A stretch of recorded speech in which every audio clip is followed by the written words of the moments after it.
Attention, brave viewers. This video features adults immersed in a spine-chilling horror RPG experience. The content likely includes supernatural elements, horror-related events, and potentially scenes of violence. Viewer discretion is advised. Enjoy.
Howdy, friends and floorheads. It is Thursday. Time for episode 2 of the new big hit on the channel, Shiver RPG.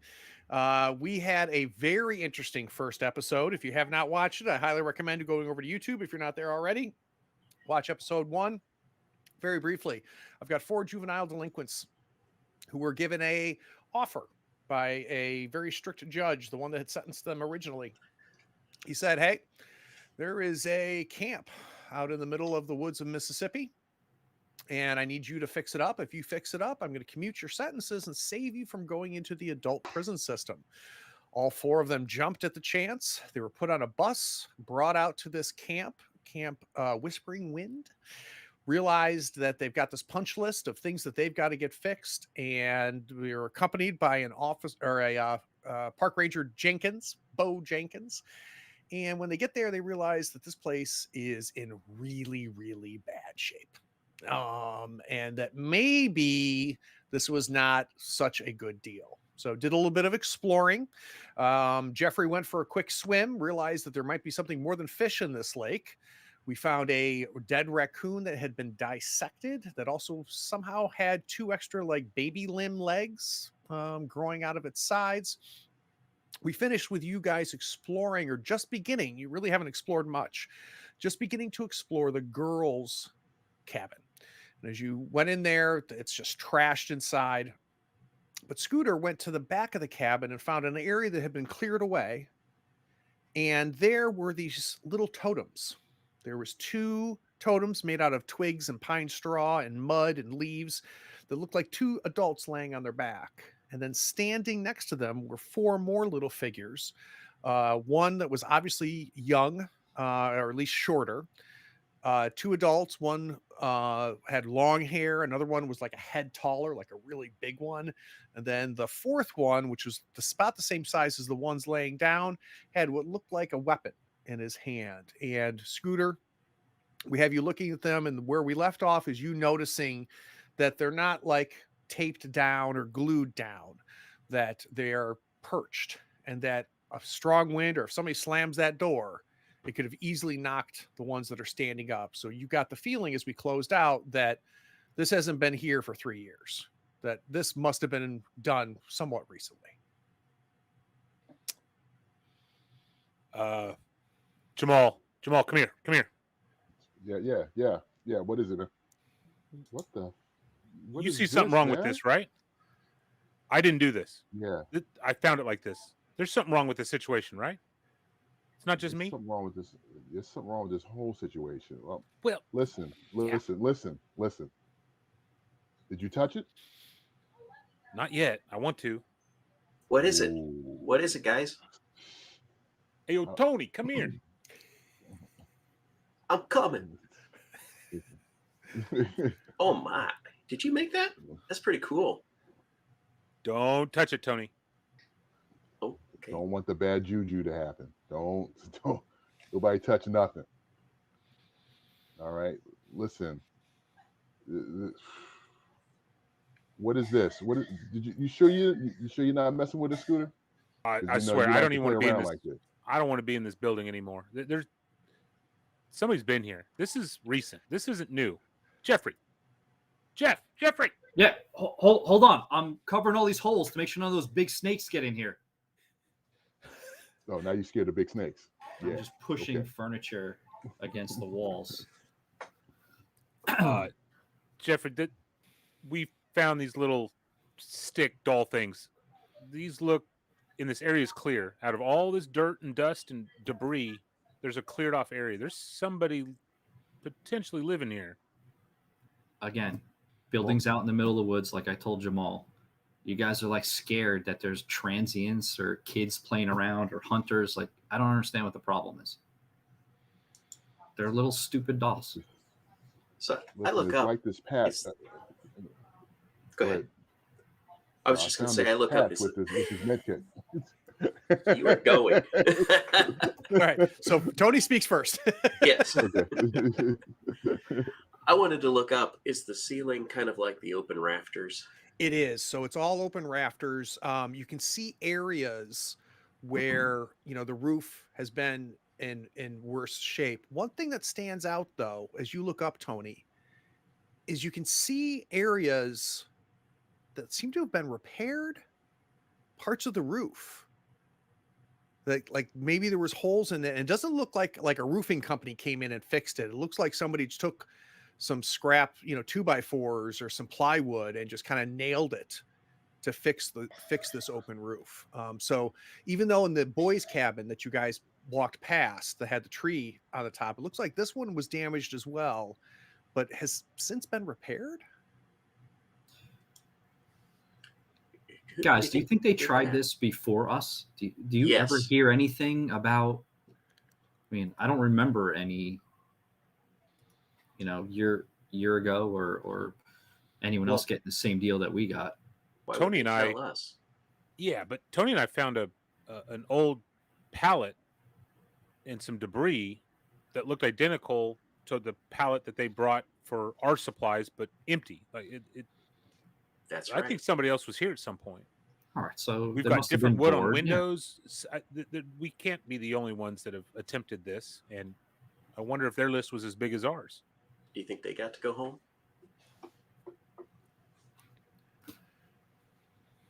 I don't know.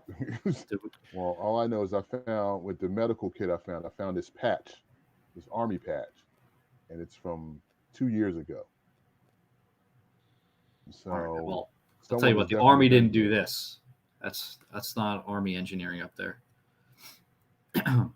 That's Tony engineering. So, go do ahead. any of us remember anyone a year ago or 2 years ago?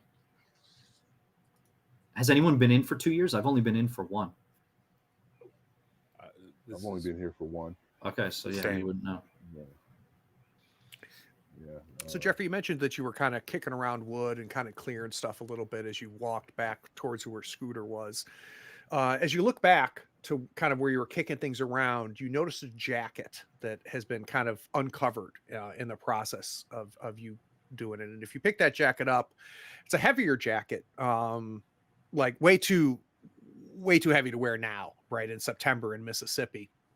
But it's got a counselor patch with the Whispering Wind logo on it, and it's been chewed up a little bit by some sort of vermin. But if it gets cold outside, this could be a pretty popular item.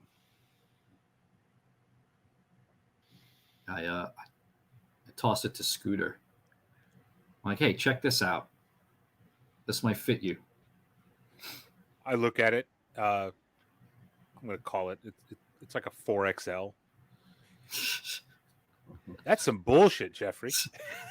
What's that supposed to mean? I'm just trying to lighten the mood. Like, Jeff, looking that at- was mean. Why would you do something like that? I'm not saying. As I'm I just say- saying you're a little husky, Scooter. I'm just saying. You know what? You guys are screwed up as I'm putting it on. Like it is what it is, but I'm fighting the good fight. Scooter, I love you. Scooter, I'm going to be giving you Ringworm. Counselor's jacket is now in your list of stuff. Nice. It's a 2 hit point armor. Oh, suckers.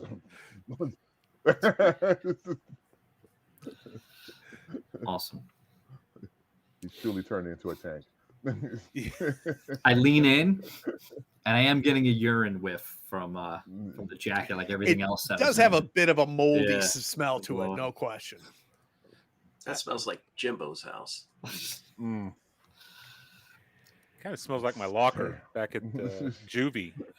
I sweat profusely. All right, so we're gonna get our sleep bags and just. I mean, listen. Well, I think we should bring as much as the perishable food, if this is going to be our honeycomb hideout, bring all the perishable food down here.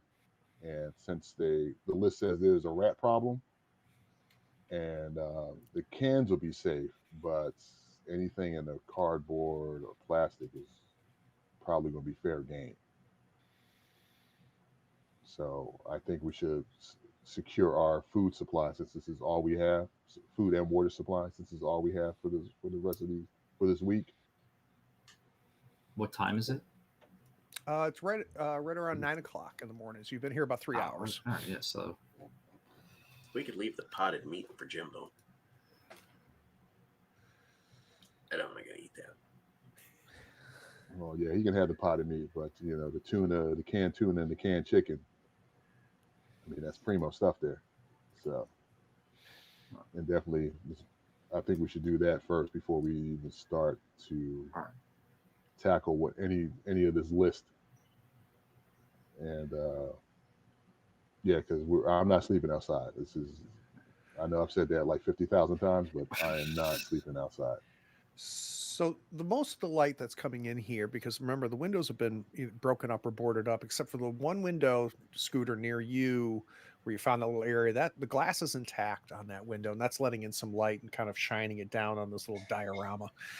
But the front door is where most of the light is coming into this cabin, and suddenly a shadow passes over that light, and causing all four of you immediately, when you see the light just kind of dim, look up and you see the large framed Ranger Jenkins.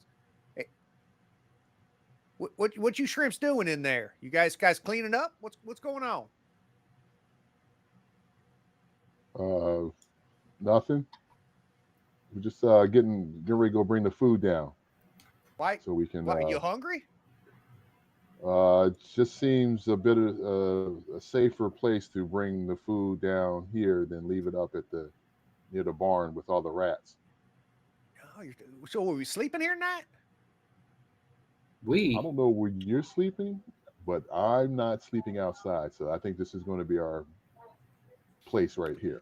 So he kind of walks into the cabin like he owns the place, right? And he's standing there looking around going, yeah, I think you kids are pretty smart there. Hey, Scoot, you find this place? This place looks pretty good. I think we can hole up here if we clear it out pretty good. Yes, Ranger Bo. Right there by the front door, I think, is a perfect spot for you. Don't have anybody over you. Right. You got your own bed. That's true, and I can get a clean shot. Anybody comes out here from the woods, right?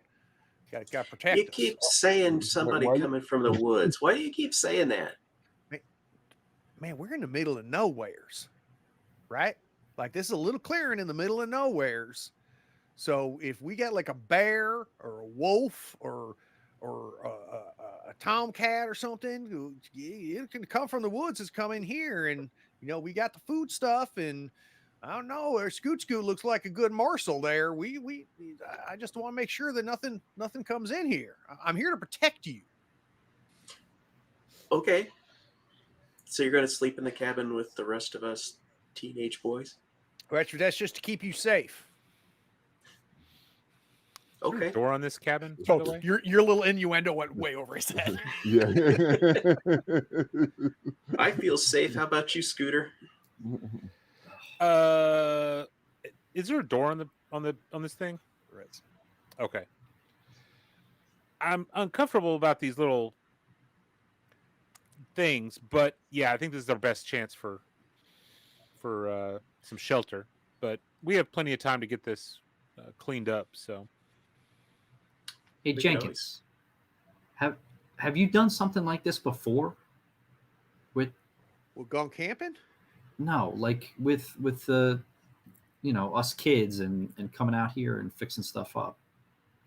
I mean, I never done nothing with like the juvie people. Like, I mean, so I've been working for the state ranger department for, I don't know, coming on a year now, and most of my time has been like, shuffling papers and stuff. It wasn't until I started dating Susie that I got this promotion and was put in charge of some shrimps like you. So no, but now that being said, Daddy used to take me hunting and take me camping all the time, so I know what it's like to be out here. So you've only worked there for a year? Well, coming on a year, yeah. But I advanced, right? I've been promoted already. It looks like it. So, have you heard any stories about the camp? Well, I mean, from the other rangers who may have been around a little bit longer than you. yeah, I mean this whole area is pretty dead. Like now, long time ago, like back in like the 30s and 40s, there was a big old factory out here. That's why they built that lake. They dammed up that lake, right? So they had a huge cannery here, and that was here, and then it got shut down. And then the state owned the land, and then a bunch of hippies came in, built this place here. They did that for a bit, and then I think the smart Republicans in the legislature they cut the funding to that stuff because there ain't no socialism we're gonna have here in Mississippi. Get free camps and stuff like that, so they cut it off. But I guess my future grandfather-in-law, he arranged something that they're going to be reopening this place. But since you've been like camping out here, were there any like stories of pet shops during like a hurricane and anacondas got out, or big boa constrictors or something? Or Well, now, I ain't never been to these part of the woods. Like this is a part of the state area, man. Where I never been out here, but I mean, my uncle, right? Like when we would go camping and go hunting, he would tell us stories of a man who had a hook for a hand. And in the story, the two teenagers that ain't supposed to be kissing faces, they go driving out into the woods, and then there's a hook, and the hook guy goes after them, and then the last thing they think they get away, and they get home, and there's the hook hand still in the top of the car. But that had nothing to do with them woods. But oh man, they used to scare the Jesus out of me. Yeah. Oh. Oh, okay. you are a Okay. fountain of information, my friend. All right. Well, I'm gonna hang out right here by a fire pit. We probably best make a fire here before it gets dark at some point. So you know what? I'll poke around for some firewood. I'll pick up some scraps, put it by the Why don't thing. we use some of this old mattresses and some of the old, some of the stuff from here? That sounds like burn something this that's up. on a you list, not a my list. Understood, Ranger. It seems like our list is your list, right? If you want to Hey. make it good with the old judge, right? I don't know. I don't know if that matters none, whether that happens or not. Hell, you guys don't do this. We take you back. We lock you up. 4 other goofballs are going to come out here and do it. By the time this thing needs to open, we'll get her open. I'm not worried about that. It's just a matter of whether you 4s are going to get away or not, or spend the rest of your days in jail. That's up to you boys. Hey Tony, did you and Scooter actually check out the All barn when Jamal and I were hanging out by the lake? Have we even seen this? not the barn. We went to where the food was. Yeah, we checked out the old counselor's 2-story bungalow was, Yeah, the cabin. Yep. and that cabin first floor was destroyed. Had boarded up windows, wasn't worth messing with. So we made our way over to the cantina, found the food, found Jeffrey, the mascot that we had, found the pallet of food, and then came down whenever we heard you screaming and Jamal screaming at you. I wasn't screaming. Oh, you were screaming. We, Oh, you were asking- talking very loudly, Asking for assistance. asking for assistance. That's okay. Yeah. Yeah. Just remember, you owe me some honey buns if we go back into the hole. That's okay? fine. I'm just saying. That's fine. Oh, you're gonna get honey buns? Of And course, that I saved his that life. isn't code for anything. It's literally honey bun from the can. Yeah. Whoa. Right? Yeah. No, No, it's we're talking about the jumbos with the extra glaze on it. Yes, Oh, that doesn't sound good exactly. either. Were there any rat traps or rat poison or anything? I mean, how else are we supposed to quote eliminate the rats from the barn? Like, we're just gonna go in there stomping rats? Oh, you use your harpoon gun. Shh. He's not here. Yeah, He's always here. Like, he's here. He just walks around and he shows up.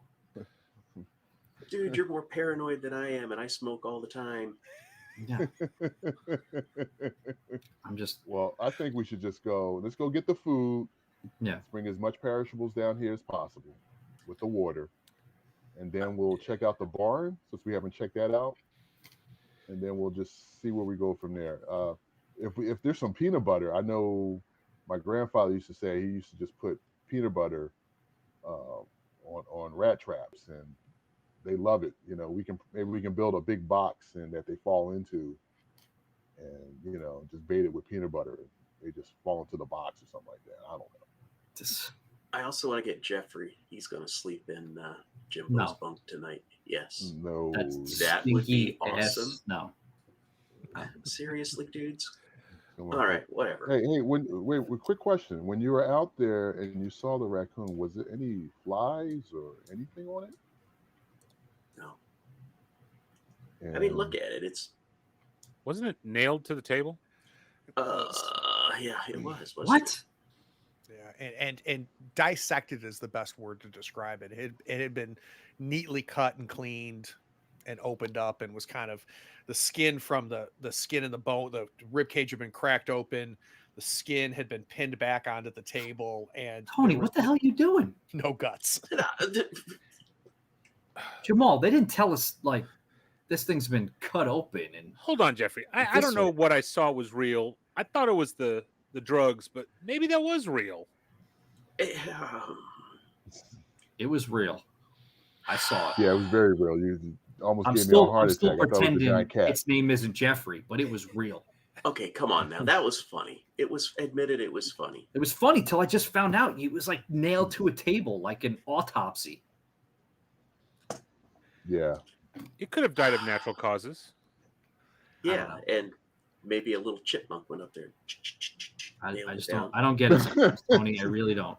I really don't. Okay. And listen, let's go get these the stuff. supplies aren't moving themselves. Let's just All right. So I think we can do a little montage here of the four of you, just trekking back and forth, moving stuff. It's going to take several trips. That's a pretty big pallet. It's a week's worth of provisions for 5 people. You kind of work your way through, and let's cut that, say 2 hours later. So I've got us another hour spent in the camp. So I'm putting us right at noon. And it's a good thing you got the food here. You see the pallet's gone. The pallet's maybe back there unless you brought the pallet in at the last thing. But you got kind of the food in the corner.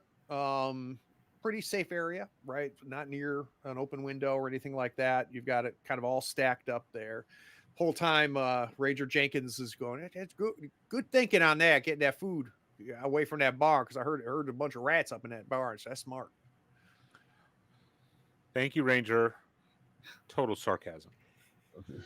As we're walking away, was there any kind of tooling or cleaning supplies or anything up there at the cantina? It was just the pallet dumped and moved on. So looking around that kitchen, poking around there, everything, like most of the cabinets, the doors, hinges had rusted off and fallen to piece. I will let you guys find a kitchen knife, though. Who wants the kitchen knife? I think I I have think we one found that already. last week. Yeah. Oh, did you already find that last one? week. Okay. Yeah, he took it. Yeah. But we'll take another if that's on the table. Yeah. You're not going to need it. Why would you need a kitchen knife to clean? Yeah. Why is there an armor value on a jacket right now? I don't need that at all. All right, let's go check out this barn. That sounds like fun. Ooh. Let's. This is yeah. I just Okay. want to know how useless this whole thing is. I want the whole picture of how useless Well, we're see, going to be in this place. Jeffrey, the more I think about it, I mean, you're right. This is kind of useless, but I'm thinking like this. Maybe the judge knows that we really can't do it, and it's not about finishing the task. It's about us how we deal with what's that word at difficulties in life. Because when we get back out in the real world, there's going to be difficulties, and I everything's had not going to go you according at to plan. Jeremy, you were right. And then the rest of it, I don't understand what you're saying. Fair enough. So you guys head towards the barn, and the barn is by far the biggest building here in this kind of the circle around the small courtyard where the campfire is. It's very weathered. The wood exterior is worn by years and years of exposure. Maybe at one point it was a red barn. There's a couple hints that there's some chipped paint here and there, but it's mostly just exposed wood at this point. There's vines that have not only started to climb up on the outside of the barn, but you can see parts where vines have kind of wedged and starting to separate and pull the walls of this barn apart. There's some moss on there. There's two large windows on the front of the barn, both of which have been boarded up. You can see the broken glass still in the grass under each one of them, and a large 10-foot tall sliding barn door, single door. You can see the rusted rail up at the top.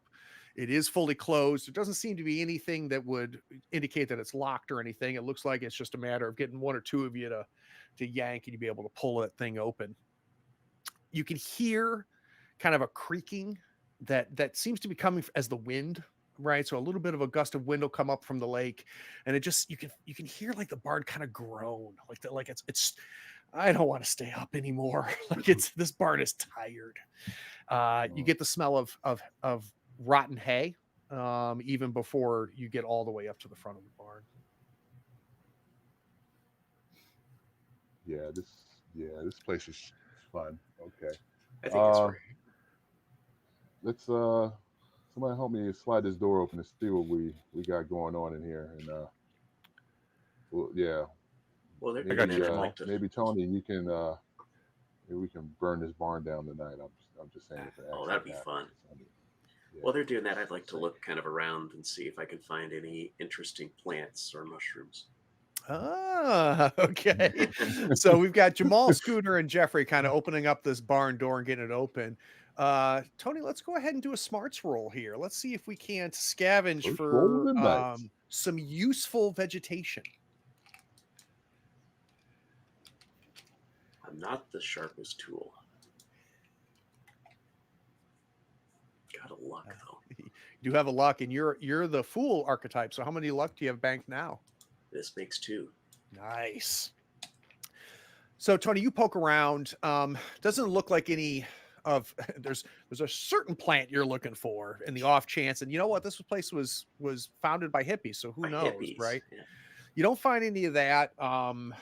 You find stuff that you're mostly familiar with your background in biology, and you do find some fungus, and you get excited for a little while till you realize it's not the kind of mushrooms that would be of use for your needs.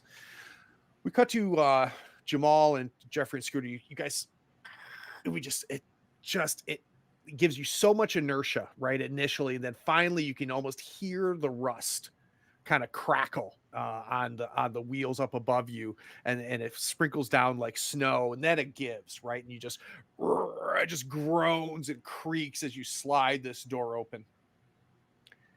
And what is a 2-story barn, and light is filtering through the roof, almost like a still disco ball, right? There's just little beams of light that are just shining in different areas.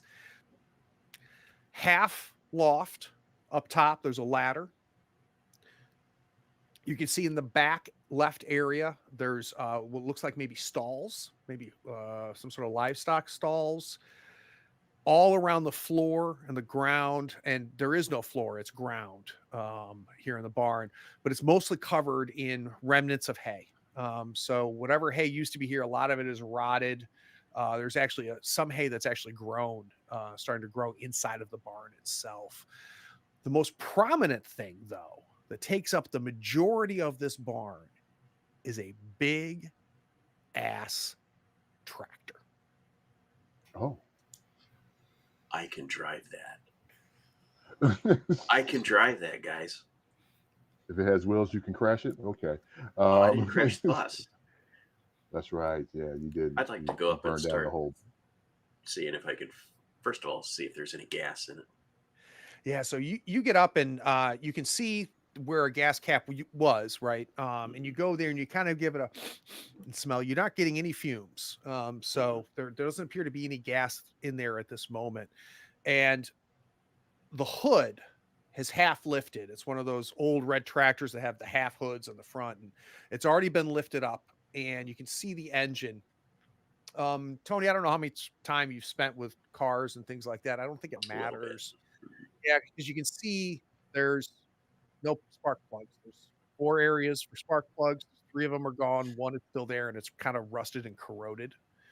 There is a battery there, but that battery acid corrosion is all over both of the contacts. So not only do we have a situation where we have missing spark plugs, but there appears to be some of the wiring off the batteries that are not connected. And if you look at them, they look like they were cut, not chewed through, not like fell apart and rusted. They're very clean cut wires. Well, this thing isn't going anywhere. Hey, Scoots, look at this. What do you think about this? I pulled up the wire. That's kind of strange.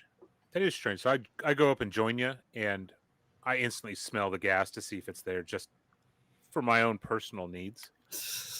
I jump in the seat, pretending to drive the thing like a kid. Bouncing on the metal suspension. Big old puffy jacket on. Tractor fits you pretty well, man. Thank you.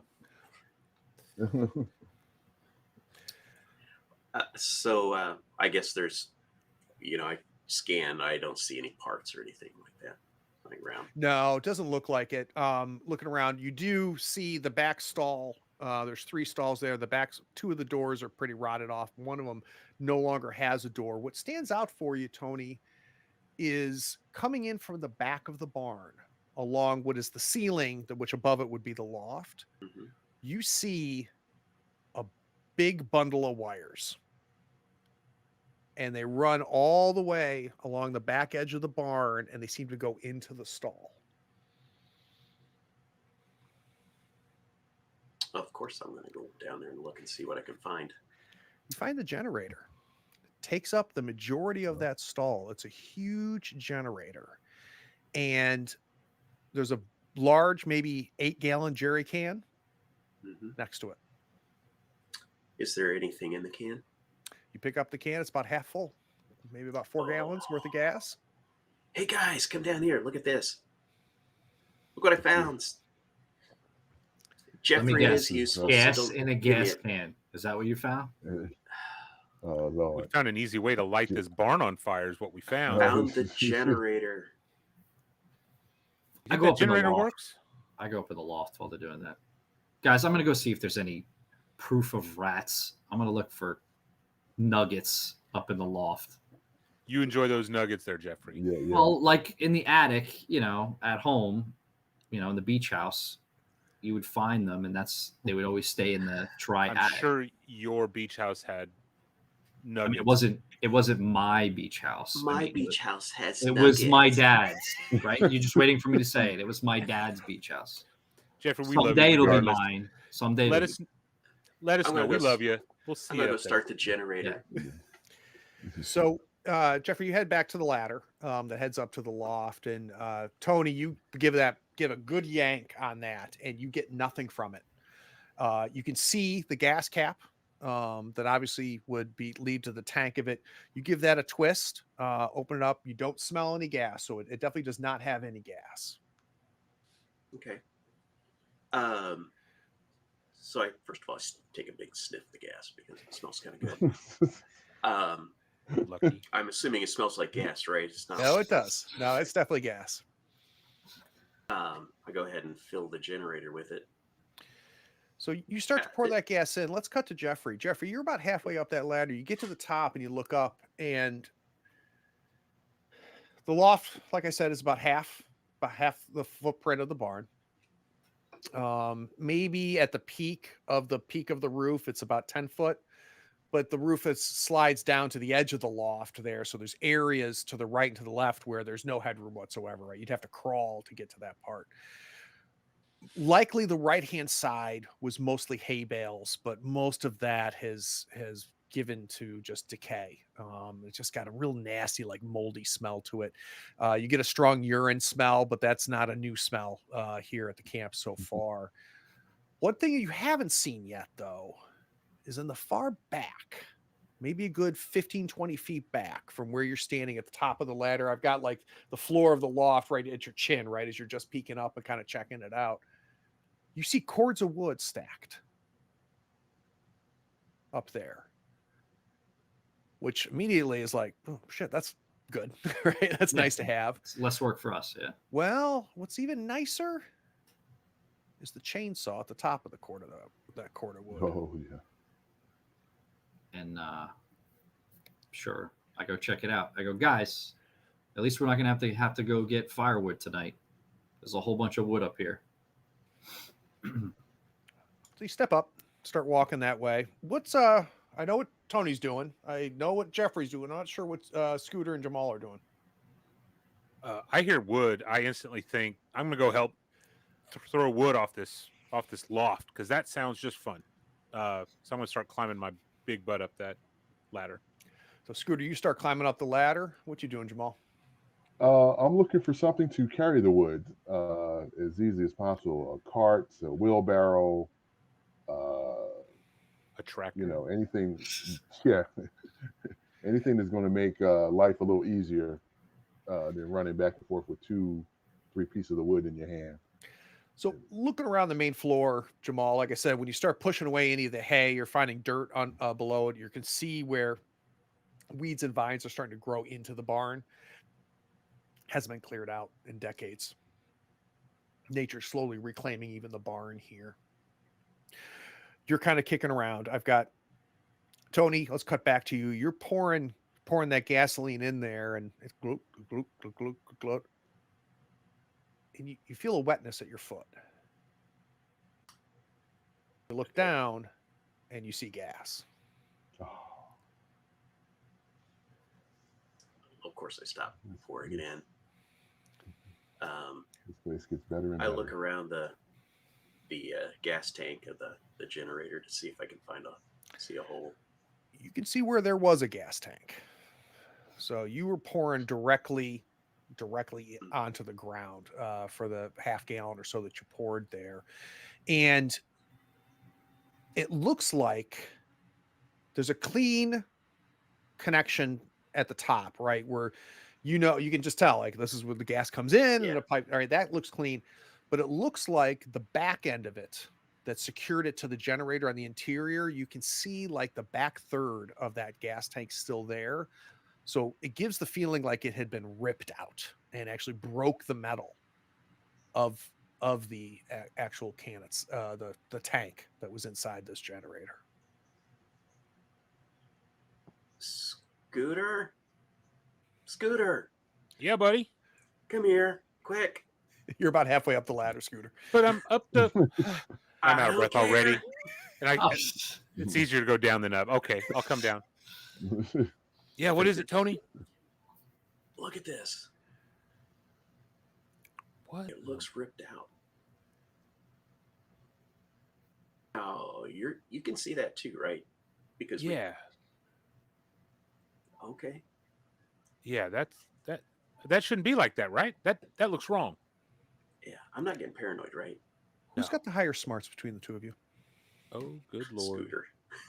Scooter. Yeah, maybe I got a 3 in smarts. Yep, a Scooter. All right, give me, and add a die, add a skill die because Tony's looking too. So give me a smarts roll. All right, no successes, but let's go ahead and bank that luck if you haven't already. Got it. You see nothing. Jamal, I thought I saw though, something, but it took off. I'm feeling lucky though. So Jamal, you as you're kind of kicking around, one thing you do come across is in a surprisingly good shape. You find an old sledgehammer. It's leaning up and was kind of hidden behind some of the hay, and you kind of clear that out and you look at the handle on that thing, and that's in pretty good shape. And you pick it up, and yeah, you could drive some spikes with that. Okay. There. Is So it one-handed or two-handed? no, this is a two-hander. This is Okay. a sledgehammer. Okay. So let's go ahead. I'm going to quickly add that. Well, For at least we know how we're you. going to kill the rats now. Yeah. That would be a lot Alright. of fun. All right, you should see the sledgehammer in your inventory now. Okay. Jamal, let's cut back up to Jeffrey. Jeffrey, you start walking across Yeah, towards hey, the. hey Tony, save some of that gas. I might need it for what's up here. Okay. And think we've got I grab plenty. it and I hang it over the side Oh, so you guys can see. Oh, it. you're not there yet. So Oh. let's have. You're still I don't walking like towards it. And as Uh-oh. We're you're doing a montage. as you're walking towards it, you're sensing movement in and around that wood. Oh, So flipping at first it rats. looks like, is it the light, right? Kind of shifting a little bit, but then light doesn't move the wood. And that causes you to stop about 10 foot away. You're kind of standing there, and there's things in that wood. Guys, I think I found the rats. Yeah. Yeah. They're up here in the loft. And how big are they? I don't see them yet. You've gotten I in can sight hear of them. nothing yet. Yeah. I can hear them. Is it a But, lot, little, or I don't. They're rat. I don't know, man. Go check it How out. big are the Jeffrey. nuggets? Why don't you come up here and check out the nuggets? You might not like what you find. I look down. I'm like, we got like a piece of wood, something. I'll shake them out. I don't know. You've got all the Yeah. firewood up there. Just Is it- bash them with it. There's a chainsaw up there. That's A why I wanted chainsaw? the gas. Yeah. Yeah, we can Start have making my way like up. an errant piece of log of one of the cut up Yeah. log that's over by there. If you want to pick Yeah, that but up, that and means give I gotta that a walk call. near them. No, you can throw it. It's Don't fine. say it's near the ladder. I kick the bluish green rotted hay, and looking for anything kind of solid. Not really to kill anything, more to poke and scare things with. Yeah, so you start making some noise, right? Start kind of kicking around the hay. Oh yeah, with your- I'll start like walking and hitting the boards with my feet, just trying to scare whatever's there out. and as you're kicking that hay, we're hearing kind of the shushing of the hay as it kind of kicks out in a cloud as you're kicking Oh. back and forth. And just to be an ass, I kick some over on the other guys just because I can. So Tony, as Come you're on, coming Jeffrey. up, you got It's like, Jeffrey. moldy, God. rotten hay falling on your head. Jeffrey, you're ruining my vibe. Come on, oh, man. it's vibe. Jeffrey, this is why you have no friends but us, and we're the only ones who tolerate you. When we get out, wait till you see the parties I'm going to throw and who What do shows you up. What do you think Jeffrey's the biggest rat you've ever seen? I don't know. I probably have never seen one other than on TV. So, I'm thinking like mouse, like big mouse. Yeah. So I think the fact that this is on your ankle right now would Oh. more than startle you. Oh, And after I kick the hay, I realize on my ankle on the kick is this. just Oh. like the size of like two softballs. Oh, next I'm to each freaked. other. And this thing, First of all, I don't like you. anything touching me. It's I got don't like anything touching me. mangy hair, deep black eyes, and it just has kind of got its little claws latched on to your trousers. As you kind of kick their foot back, you see it. So let's start off with a fear check. Now, remind me, what is your fear status? My fear status is afraid. Okay, I think we would have in all of the All that, movement yeah, of the- montaging. So yeah, would have reset to stable. Okay, so move yourself back to stable. yep, I am stable. So fear check is going to be a strange roll. Okay. You can use luck on this if you want. I'm using my 1 luck. So drop your luck I down to am 0. vigorously shaking my leg as much as I can. Definitely over the edge of the loft. So we're gonna go strange, and then Strange, I'll and add yourself a skill. die. Yep. So 3 to 4, and we will roll. Woo. Oh, look at that! So a success plus 3 luck. So give yourself back that luck. You're going to bank one of those luck. Yep. Do you want to use the other 2 to take a minute off the doom clock?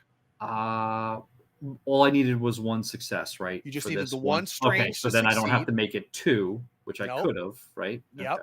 So Yep. yes, we're gonna. You can bank a luck, and you still have 2 more luck left, which you can use to take a minute off. So we're going to Perfect. drop a minute off of And the guys, that's how you roll the dice, just so you know. Noted. Noted. So we need to But- talk about But combat. now that you used it all up. Oh no, combat. Yes, we need to talk combat. So we have got ourselves a rat. It is at the same speed you are. The way combat works, there's no initiative. It's up to the director, me, to kind of do it. And I take a look at the overall speeds and just kind of put things in order. And there's first, middle, last. So there's one person or entity or whatever that'll be first. Then I'll dictate the order of who's in the middle, and then I'll designate somebody as last. Right now, there's only two things involved here. Technically, 2 things. There's the rats, plural, because as soon as you look down and see that thing, you realize it has friends. And it's just pouring. You see the swarm of rats now pouring outside of this hay. Did I flick the one off? Oh, my no. foot? No. It's No, still on there. Oh, yeah. All right. And yourself. So I'm going to give them first. Okay. So I'm going to give this rat swarm first. So they're going to go ahead and they're going to take a bite out of Jeffrey. Attempted bite. That's right. So let's go ahead. I'm gonna take kick a and look scream like you don't even know. All right. So they have a swarmed attack. They get to make 3 strikes. If 2 or more are successful, the target is prone. So this is a wits roll. Let's give the first one. That is a success. So I am going to need you to take 1 sharp damage. Okay. So add- that is my drop a first wound. little. Yep, your first little dot there. Let's go Can ahead we and click into those dots? Oh no, I just health. I gotta make it 15. Yeah. Got it. There we go, and then it checks the box. All Nice. right, the second strike, another wits roll.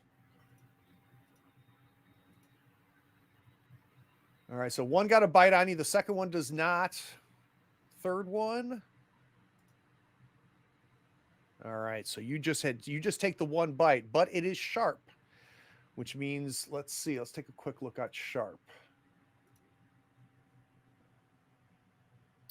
When a character or enemy successfully hit an attack that deals sharp, they make a luck check CR1. If they fail, they gain bleed. All right, so give me a luck roll.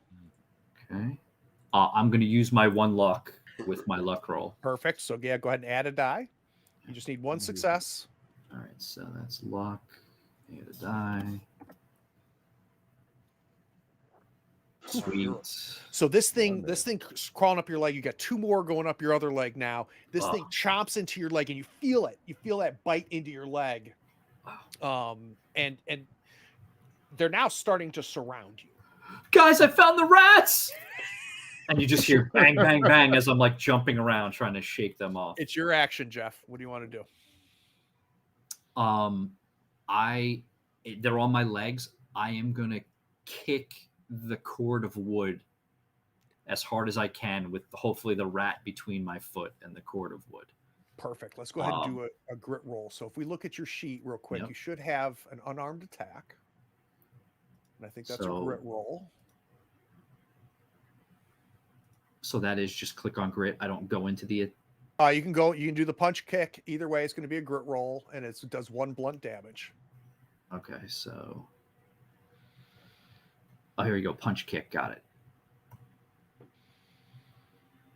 And then I got rid of my. Oh no, I had another luck. I got it back again. Correct. I am using it again. We're gonna keep Perfect. this luck on top of. Yeah, you only get to store one of them. So in my mind, Yeah, it's why not, right? You know, Yeah. use and gain, right? And plus, Yeah, there's a whole bunch of rats on my legs. So if I That's don't use it also now, very all right, Oof. nice. All right, so that's one success. It does 1 blunt damage. So we're And going I to get go my luck ahead and take Get that your luck 1 back, yeah. damage. Let me just double check here. All right, so I kick the rats on my leg. I kick it against the wood, and I hear it squeal. I guess, or Yeah, you do see they it, squeal? Do these? I don't even know. it flies off. It makes a screech noise, right? Oh, It flies off, kind of falls back into the hay again. Tony, you're now chin level, and you're looking up, and you just see these rats coming up Jeffrey's legs. Oh no. Nope. And I go back down the ladder. Oh, Tony, Tony, What? Jeffrey- The rats up there. Tony, you're starting to move back. Remind me, do you have a fear, Tony? I do. Of What is your failure. I fear failure. Oh, you feel failure. Okay. So you're moving backwards. I couldn't remember if it was rodents or not. You're moving back, Jeffrey. These things are coming towards you. You're kind of looking around to the left towards the wood. They're starting to pour out of the wood as well. I'm literally debating like jumping off the loft. Like that's the quickest way out of here. All right. So they're going to get 3 more bites on you. So let's let them take care of that real quick. Jeffrey, always got to go off by yourself. Keep telling you. I went in the loft. All right. So first one, no success. Second one, also no success. Third one. I am freaking. I am just dancing. I am all over the place. These things are running up your legs. Oh my god. That's swarm number 1. Swarm number 2 is on its way. You still have an action. Jump. I am jumping. I am jumping. There's no way I'm going to climb down the ladder. Oh, something that's clarified this too. So in combat, when it's your turn, which it is now, you can do 3 things. You can't exchange these. You can do one of each. You can move, attack, and interact. Interact is picking something up, dropping something off, loading something, whatever it may be. So you've got all 3 of those available to you, but you can't do like 2 moves or 2 attacks. Yep. Is there a cover on top of the tractor that he might be able to jump to? I was not thinking, Open. Okay. yeah, I was thinking about that, but I've jumped from lower roofs, goof one off before, and it's dirt and hay. I'm not thinking right now. There's no way I can rationally climb down a ladder, so I'm gonna jump. You see me, you guys see me at the edge, and you see these things attached to me, and I'm still yelling for Tony. I'm like Tony. So And it's like at the bottom of the ladder.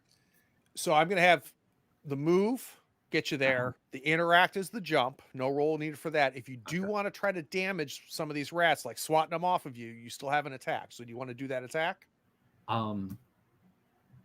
Sure. So I can attack and then jump. Correct. Okay. Yeah. So sure. I'm just going to again turn around, and I'm assuming there's at least one post up there, and I'm just going to try to kick the rats against the post. Yep. I don't want to touch them with my hands. I don't even want to punch these things. Yeah, I imagine right as you run towards the ladder where you're going to jump next to that ladder, you just, I'm just slam your leg into I'm just into kicking. the top I'm of the trying to ladder. get at least one of these things off. Perfect.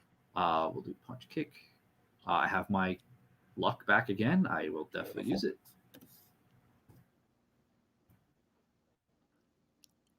All right, that's another success. Okay, but now I finally got rid of my luck. So okay. All right. Speaking of luck, I need a CR2 luck check for this jump. So we see Jeffrey launch off, and let's just see how lucky he is in his landing. Maybe I should have saved it for this. Of course. CR2 means I need 2 success on this luck roll. What's your Yeah. luck? It is 3. All right. Stick the landing. Come You on. got this. I totally got this. Aim for the bushes.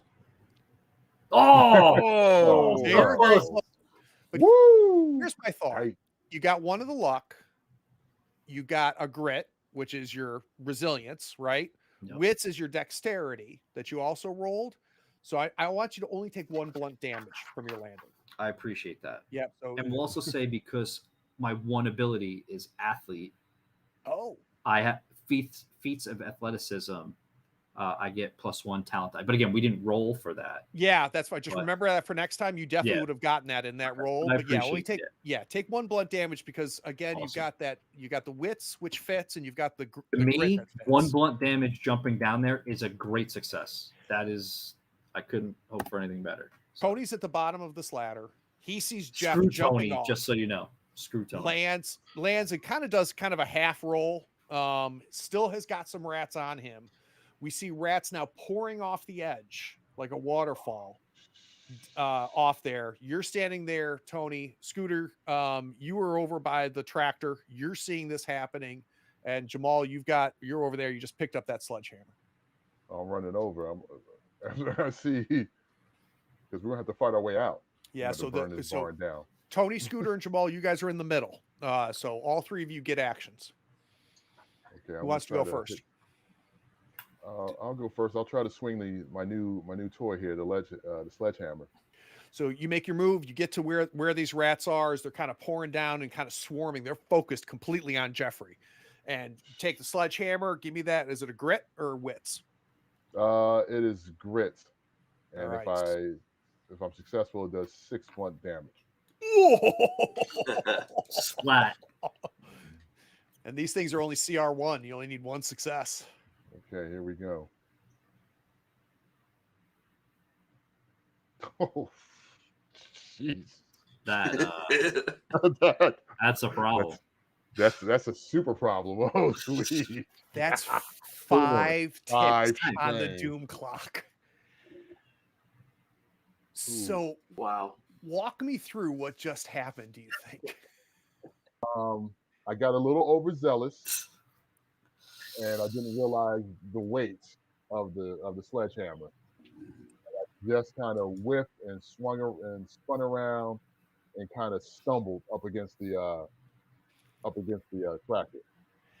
And we see the head of that sledgehammer like go impact into the ground, and it kind of slips out of your hand. So you kind of fall back. The sledgehammer is kind of lodged into the ground there of the barn. Scooter and Tony. Where did the gas tank go to? Is the gas can still over by the generator in the corner, Yeah. or did we? No. Tony, I'll let you go first if you're okay with that. You're standing there, Tony. This is all happening right at Tony! right at the base of the ladder. Tony's first reaction is to run and look for anything that he can use to keep them away from him. So let's do this, Tony. You run over, and there's over in the corner, there's like rakes and shovels and things, and you grab one, and as soon as you grab one of them, the head of it just crumbles off and rust and slides off. But you've got what I would call the equivalent of a bat. All right. So let's go ahead and quickly add that for you. All right, so that's your move, that's your interact. You're not going to be able to attack this turn, but now you are fully loaded. So you should now have a bat in your possession. Scooter? Scooter sees his good friend Jeffrey jump down, getting swarmed. Jamal having issues with his hammer, a real hammer. Tony running away. Something inside of Scooter gets very defensive for his friends. I would like to use my weird ability. Oh, shit. What is that? So it's called the Possessed Demon's Claw. And in essence, a dark power channels through me to make a CR1 strange check and does 2 soul damage to all enemies within range. Have we ever seen this before? I don't know. Well, let's see if you see it the first time. Yeah, touche. Do you have any luck? I do. I have 1 luck. So where are you before you roll? Where are you physically right now? I think right now I'm there at the base of the tractor where everybody kind of came nearby, and knowing what's about to, and I don't think Scooter truly understands what's taking over. He just knows he's in defense mode, Yeah. and he's going to take a step into this falling swarm of rats to try to do as much to protect his family as possible. All right. So let's do a strange check. And what's important about this is it's not against the CR of the enemy. It's got its own CR. And then I just do +1 for the luck. Yep. Make sure you drop your luck down to 0 and add it there. All right. With 1 success, you got 2 luck. So let's replenish that luck. And what does that success give you? It does 2 soul damage to all enemies within range. I take 1 soul damage, and I tick the doom clock 3 minutes. Oh, Can I use that 2 luck instead of banking one of them? Can I just use 2 to go down 1? oh, sure. That's what I was going to say. Yes. So how much it takes it normally 3? Yeah. So All just right, take so it. we'll only 2. take it 2. Okay. Mm. So I want to visualize this if we can. So you step into this thing, and it sounds like it's almost involuntary. And Tony, you're turning around and you've got your baseball bat, right? This rake here. Jamal, you're kind of falling back a little bit, and you kind of see, all of this happen. I need to understand what they see, Scooter, as you step into these rats. So I'm envisioning Scooter with his big poofy jacket, going to take up some real estate to hide a lot of the meat and potatoes of what's going to happen. But I think the rest of my friends are just going to see dead rat guts just go flying out both corners of the silhouette of Scooter. And they probably hear some crazy gothic swiping thing that you don't know what happened other than just seeing rat guts go flying everywhere. So I'm going to give the perspective of Jamal and Tony. Jeff, you don't see any of this. You're just you're on the ground rolling, trying to get these things off of you. We see the jacket open, and when you remember this later, you remember the temperature dropping, and all that sticks in your mind is the exploding rats that are just they're popping like popcorn, as if they were a force came out of Scooter, and it's just splattering these rats, and they're just popping. Each of you see this, but I don't think you remember it, right? But you see some sort of dark force leave Scooter and push and crush and explode these rats. So now these rats are scattering away. There's a couple rats left on Jeffrey, but you have done a tremendous amount of damage. What is the immediate repercussions, Scooter? You take one soul damage, right? Soul damage. Yeah. How do we visualize that? He gets lethargic and he's in a different space. He stops reacting. So if there's more of these things coming, he's just there, still trying to get back to reality. So there's a pause, a moment of him coming back to what the hell just happened. And there's blood dripping down both of his ears, out of his ear canals. The rats that are around you, Jeffrey, they are blown off of your body by this thing. And the few rats that didn't get destroyed by what Scooter just did take off outside. They go right out the front of that barn door.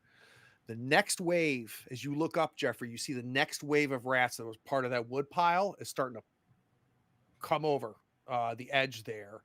And there's something large that any of these rats kind of perching itself at the top of that ladder. It's taken that top rung of the ladder and it's perched itself up. It's about the size of 3 of these rats.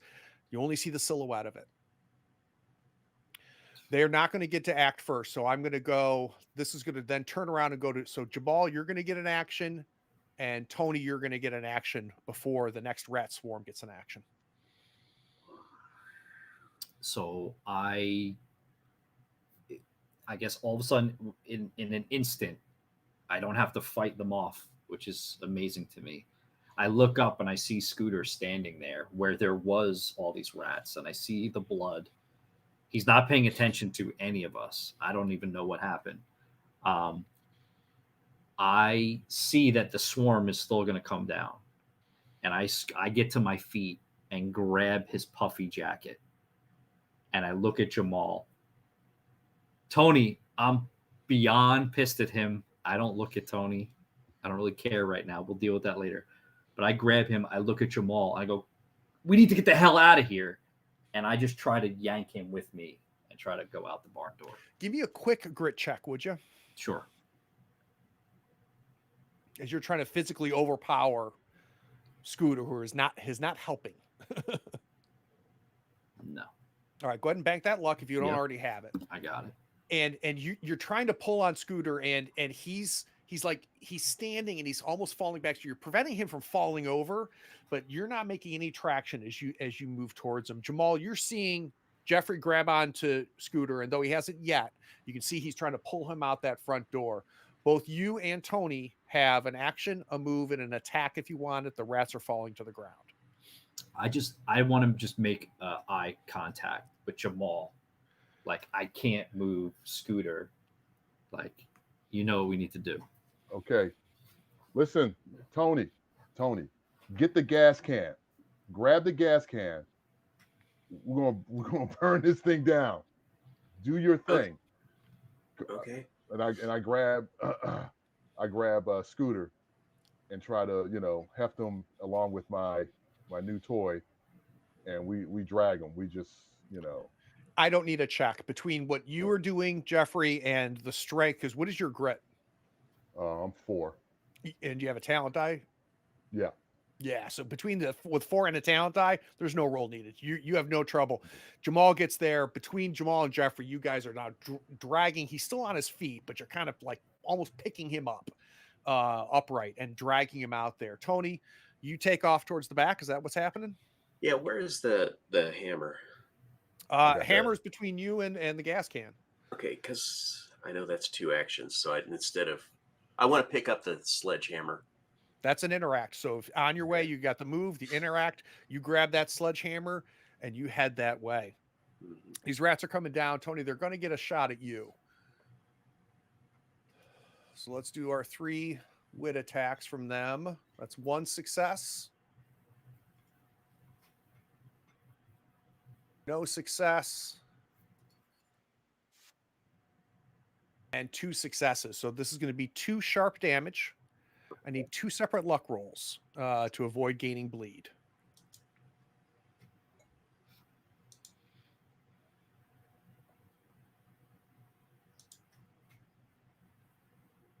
Very nice. Oh, this is the fool. You got luck. This is my thing. That's right. So you got more luck than you needed. Do you want to bank that 3rd luck?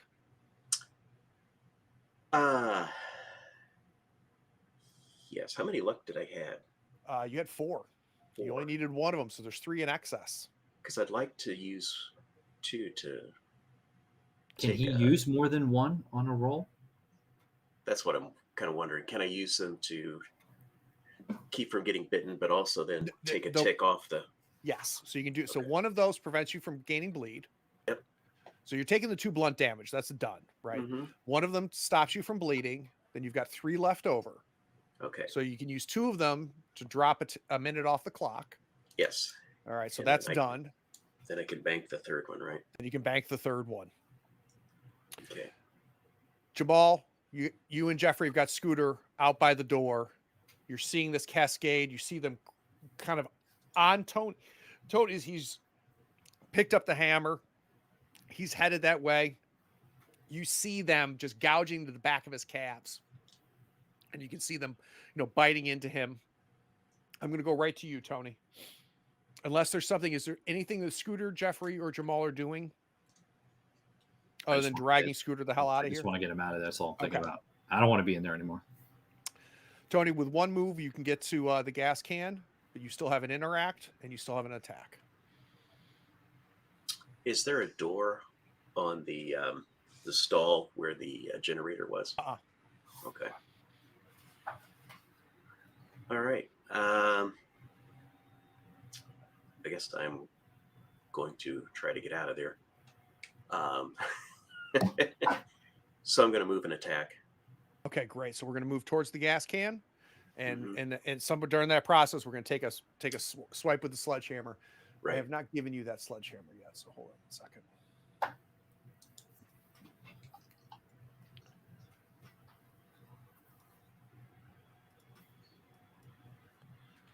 And if you'll do me a favor on your sheet, would you just delete your sledgehammer, Jamal? Yeah, yeah.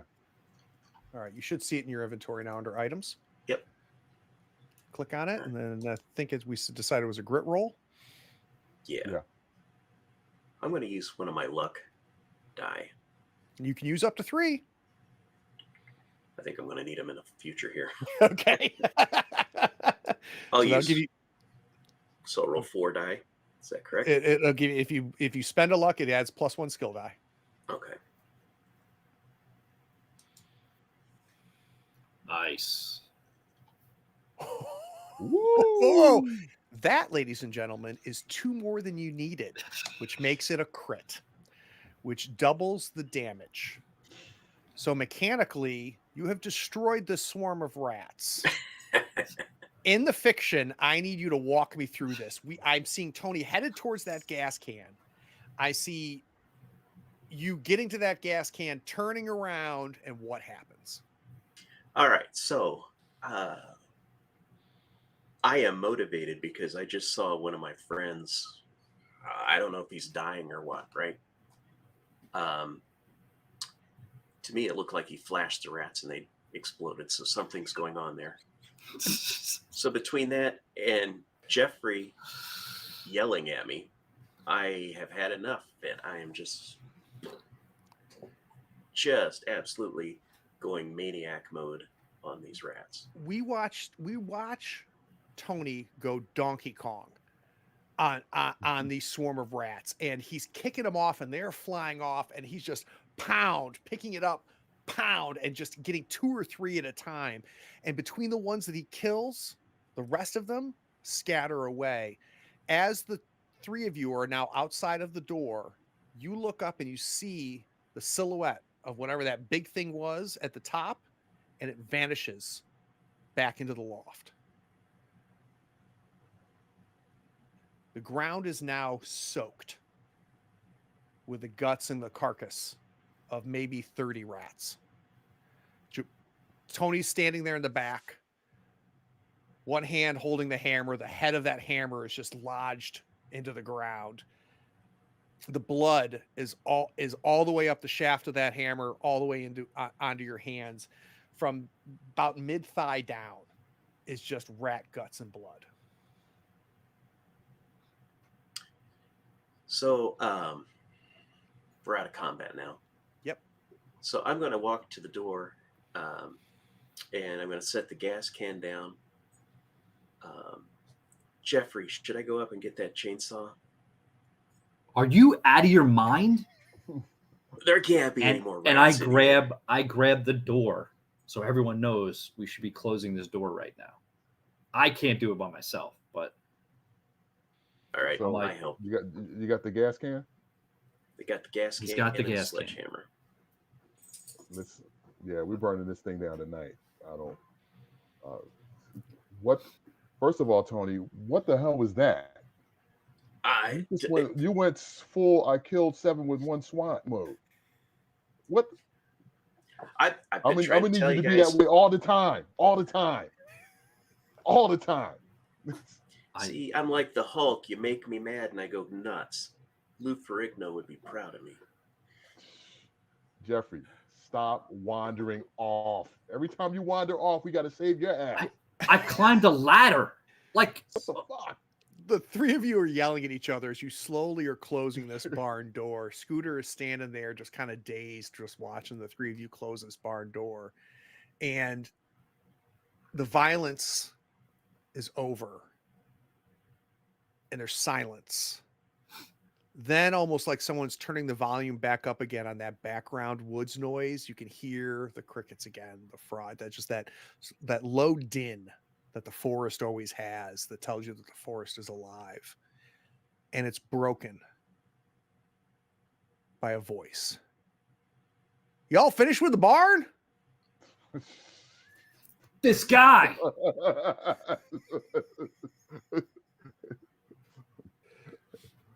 Okay, we all saw Jiffy Pop rats, right? We all saw that. I've got I'm covered in rat blood. I've got bites on my legs and dripping blood. I don't know what to tell Jenkins. He's starting to waltz over to you. He has not recognized your condition yet. Let's tell him there's some nudie magazines in there. It worked once before. Listen, I say we burn the place down with him. I say we burn it down. It's the only way to be sure. Any of you a pyro? Scooter looks over at Tony while he's still wiping blood off his face and his ears and his cheeks, trying to zip up his jacket. Tony, you know I love fire. He just kind of walks away and just subtle, just kind of walk away to not interact with Officer Doofus. I whispered to the other two guys, "Did you see him? He flashed those rats and they exploded." I look at Scooter. I don't really have words for him. I put out my hand and I say thank you. I don't know what happened, but I know he was there and then all the rats were gone. So I put my hand out and just be like, thanks, man. Scooter definitely accepts, but goes in for the full hug. He's still reacting to what happened. And I let it go. Because we're bros, man. We're bros. Like, this is okay. This is cool. And I'm actually slightly relieved. And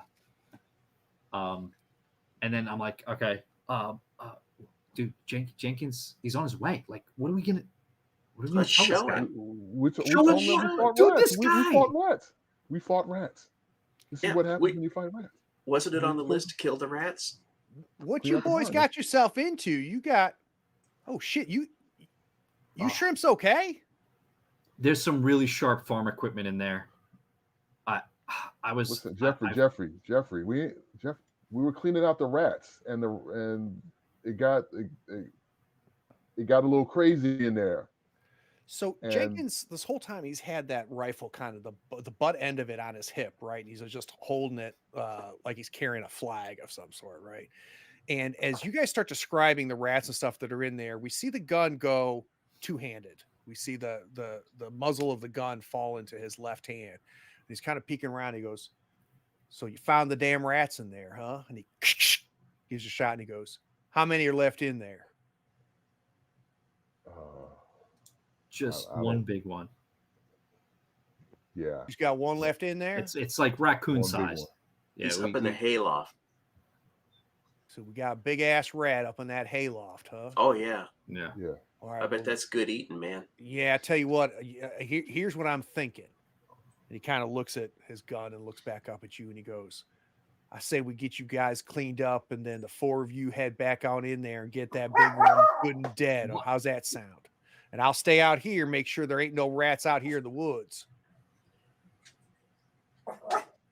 This guy's out of control. That sounds like an effing stupid idea.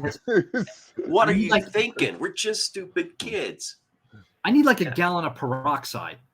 Like, best I can look here, it looks like you guys had no trouble taking care of them rats. I mean, there's got to be 75 rats that'll be dead just hanging off him. Points at Jeffrey. You guys are a lot more trouble than I realized. What were you doing? Were you watching the path again?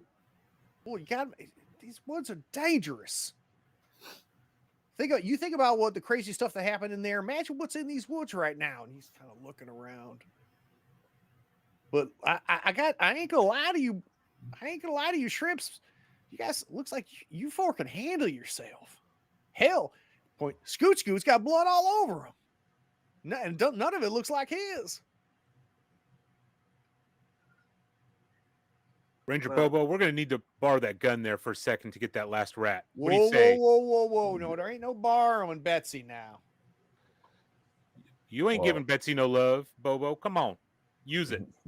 All right, guys, he's right. He's right. And I look at everyone. I'm like, let's go clean up, and we'll handle the last rat later.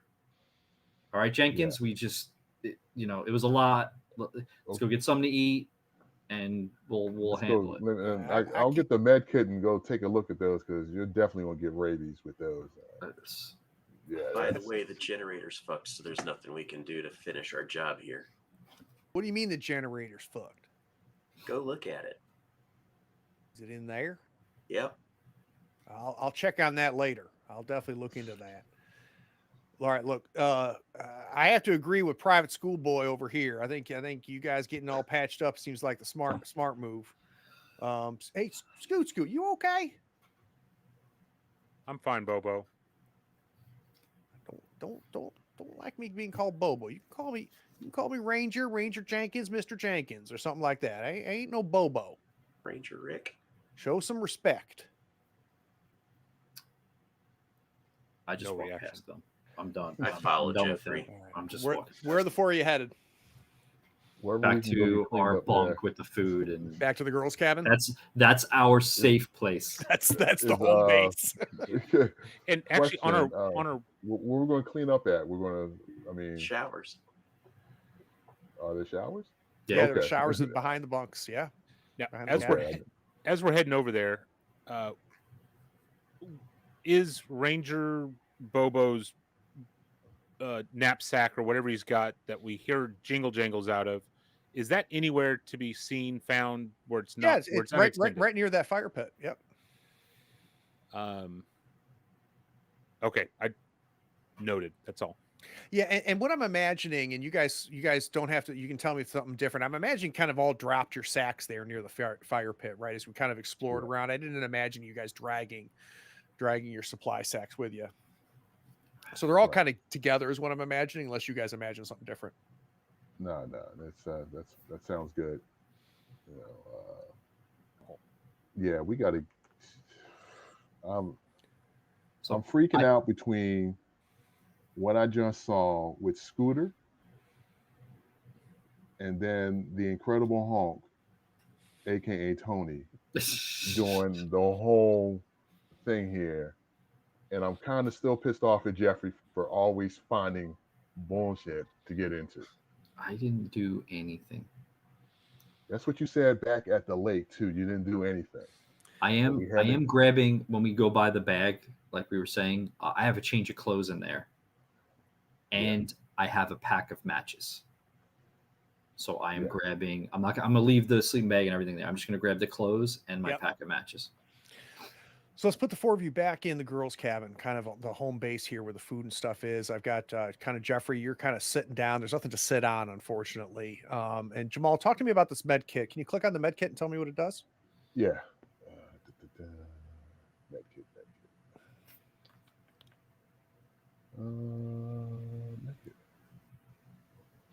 So it has bandages, antiseptic, super glue, everything you need to patch up the unfortunate soul, to patch some unfortunate soul up and fast. Roll the smarts pool. This item heals 2 wounds plus an additional 1 wound for each smart roll symbol that is rolled. And if memory serves, you had the highest smarts of everybody in this crew. So now, do you have any banked luck that you want to use? No, I haven't rolled any luck yet. Okay. So, all right. So let's give that smarts roll.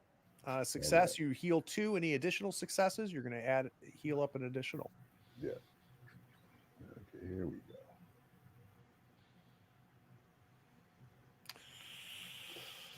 But you can bank the I did get a luck. Yeah, you do bank the luck, but we also tick the clock with that strange on a failure. I'm the clock ticker tonight. All right. Tick-tock, tick-tock. Whatever bleeding's going on there, you're able to fix up. But as far as Jeffrey feeling better, no, these wounds are ragged. Like you're looking at it with like band-aids, and it's like this is not going to cover any of this.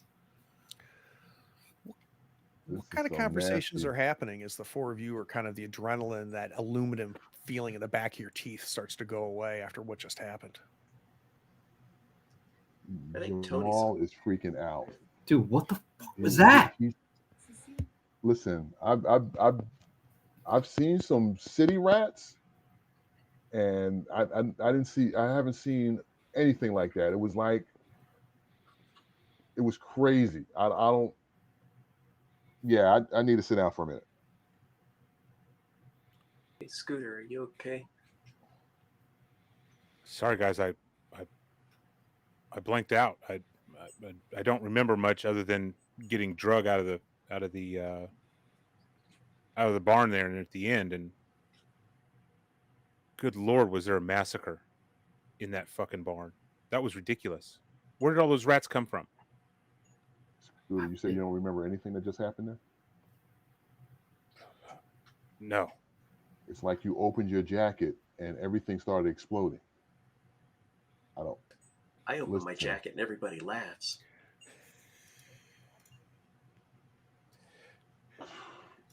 Scooter, I don't. You say you remember nothing? Just us, me and Jeffrey dragging you out? Well, I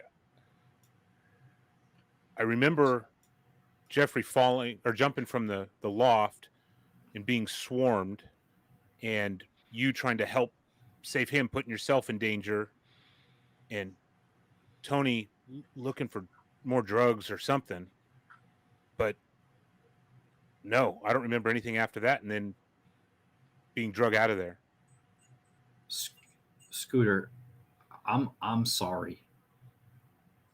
When you would tell me that weird stuff when we were inside, when you would wake up in those cold sweats and talk to me about weird things, and I just thought you were drinking that toilet wine again. And does this have anything to do with that?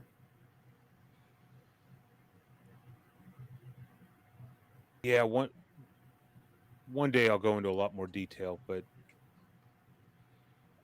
before I found a family that accepted me. Some shit happened. Some shit really happened, and found the Smiths. They took me under their wing, and I let them down by doing some bullshit, getting in here, and now I'm out here with y'all. Definitely found a new family with y'all, but yeah, my life's been riddled with shit. I mean, you could have told me. I mean, we talked about a lot of the other stuff. Yeah. Remember, we were going to go in together as detectives. Oh, we're still going to be detectives when we get out of here, buddy. We'll be like the Babysitters Club. You wouldn't do that on us, though, right? Do what on y'all? Well, flash us? I would never do that on purpose. Why, you looking? No. No. Good answer.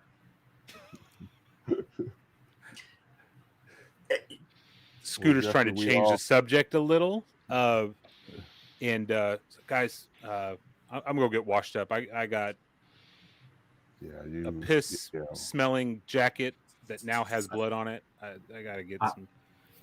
I'm not doing any more chores today. I don't know about the rest of you. I am done with chores. Yeah, I think. Yeah, I'm gonna go with you on that one. I'm done. Remember, I don't know if you ever took any of the shop classes. There was an old guy there. His name was Ezekiel Mack, and he talked kind of like, "Hey, young blood," but one day, a couple weeks after I scuffed up Evans pretty good for Tony, he tried to come back at me, and we wrestled on the ground. And I don't know how he did it, but this old man picked us both up with opposite hands, and he had that, as my father used to say, old man crazy strength, and he tossed us to the side like we were just empty. And he didn't call the COs or anything. We didn't get into trouble, but I remember him pulling me aside, and he says, in life, your situation can either define you or refine you. and this may be we may be going through a process, and we're going to be refined through this. I mean, that's just crazy old man talk, but I always remember him saying that. And Scooter, it doesn't matter where you start; it's always where you end up. And you know, Jeffrey, we've and Tony, we've all been friends for. We kind of fate kind of brought us together, and we're like the family that we get to choose. That's what friends are. Family you get to choose. Well, So I don't know what's happening here, but it's some strange juju going on here. I But we can gotta tell stick you, together.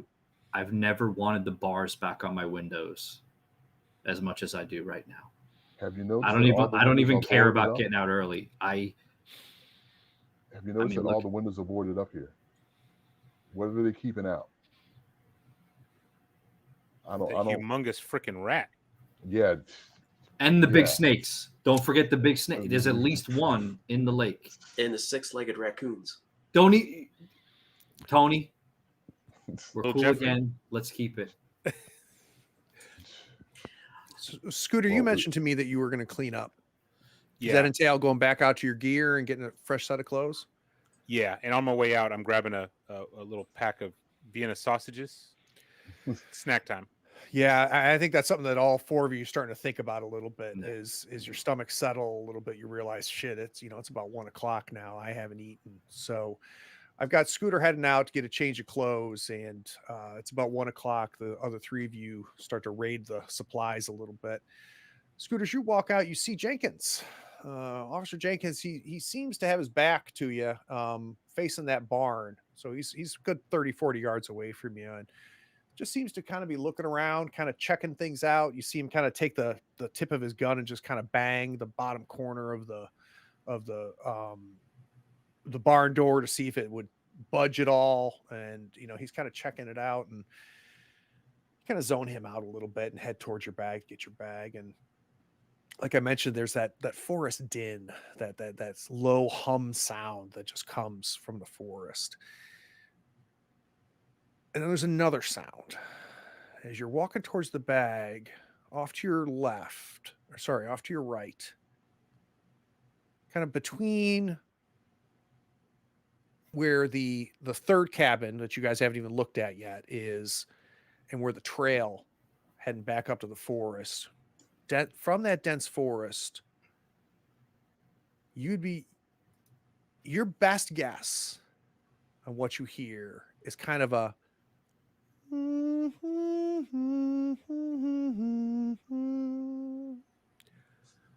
high-pitched humming coming from the forest. Let's take a 10-minute break.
So before we cut back to outside with the child humming from the woods, I want to go inside to the girls' cabin B.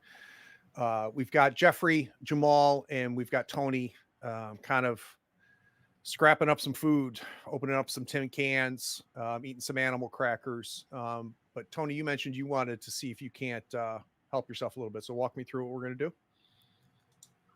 Okay, so my ability is called Taking a Hit, and says bringing new meaning to the phrase hit points. You take a big hit from your collection of substances and heal 3 wounds. So Okay. Is that once per doom quarter?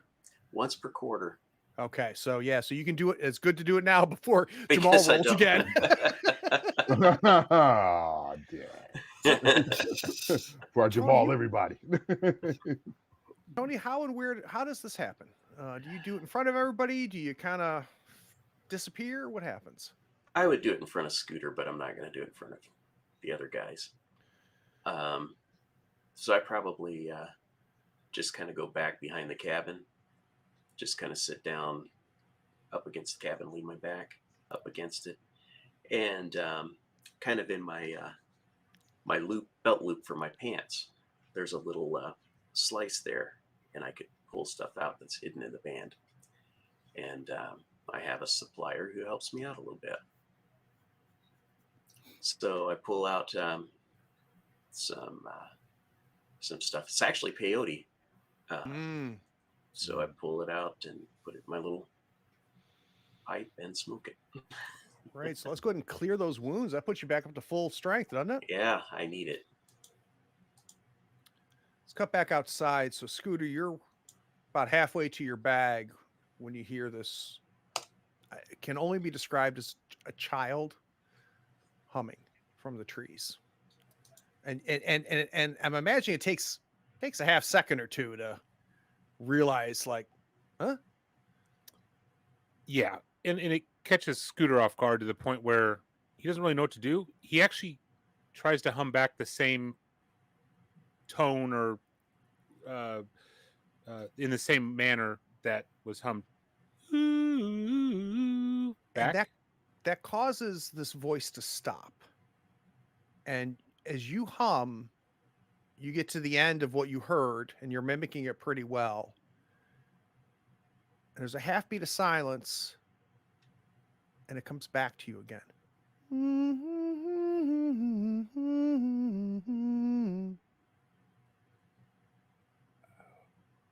It's a moth to a flame. Scooter's gonna kind of walk up and try to figure out where the hell this noise is coming from, and You start walking towards the forest where this is coming from.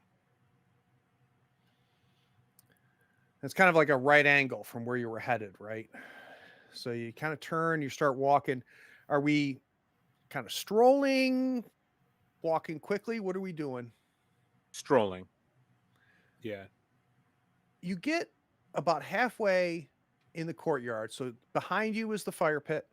To the right of you is the last cabin that you haven't explored or looked at all. It's not the boys' cabin, which you ignored, and then the girls' cabin.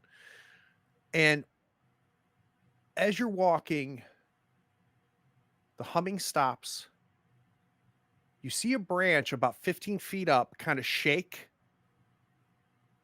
and then the branch stops moving.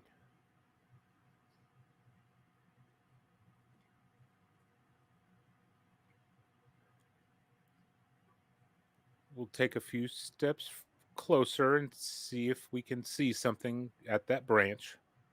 So you start moving closer, kind of cautiously, understandably, looking up. I pull the knife out. I have that knife and I kind of bring it to my side, just looking. You don't see anything.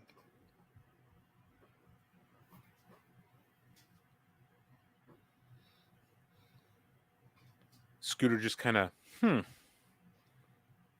puts the knife back in its hiding spot and starts walking back to camp. Let's cut back inside. About 1 o'clock. We are fed. Tony works his way back in. Got a bit of a skip to a step. You okay, Tony? I'm fine. Feeling pretty good. It's a beautiful day. Want to go swimming? No, I think I'm good with the swimming part for the day. Hey, Scooter, how you feeling? A little confused. It may have just been me, but I thought I heard a humming outside, but I don't know. With what I've seen today, it could have been my ears fucking with me. I don't know. What about you, Jeffrey? You all right over there? I'm laying on a piece of mattress, kind of ignoring everyone. I'm fiddling with a book of matches in my hand, trying to figure out how are we going to do this later. Yeah, I guess I'm fine. And then I sit up and I just look at everybody. So what's the plan, right? We're torching that thing, right? Oh, yeah, it's going to be a barn burning tonight. Yeah, and we're going to tell Jenkins that we tried to start the generator, right? And the generator started the fire, right? Absolutely. Perfect. Right, Tony? Perfect. Exactly. Okay. But we're not going inside the barn to start this fire, right? We're going to splash this. No, splash the cans gasoline on outside, matches are outside. Okay. I do Now, have some experience burning Chainsaws down inside. buildings. Chainsaws inside. Anybody want that chainsaw?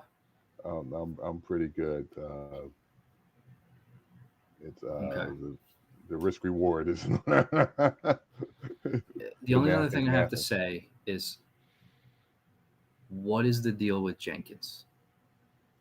Do we trust him? Like, First I of don't. all, I feel like we're giving him too much information. He seems way too cool about this for some reason. Who's he going to tell?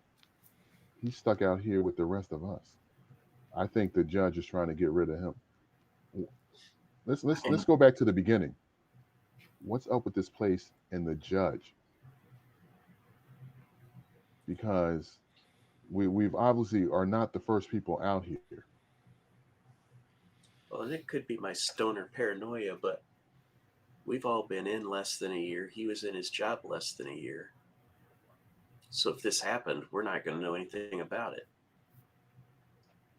But I'm just the stoner. And Jeffrey, what's the deal with the judge and your dad?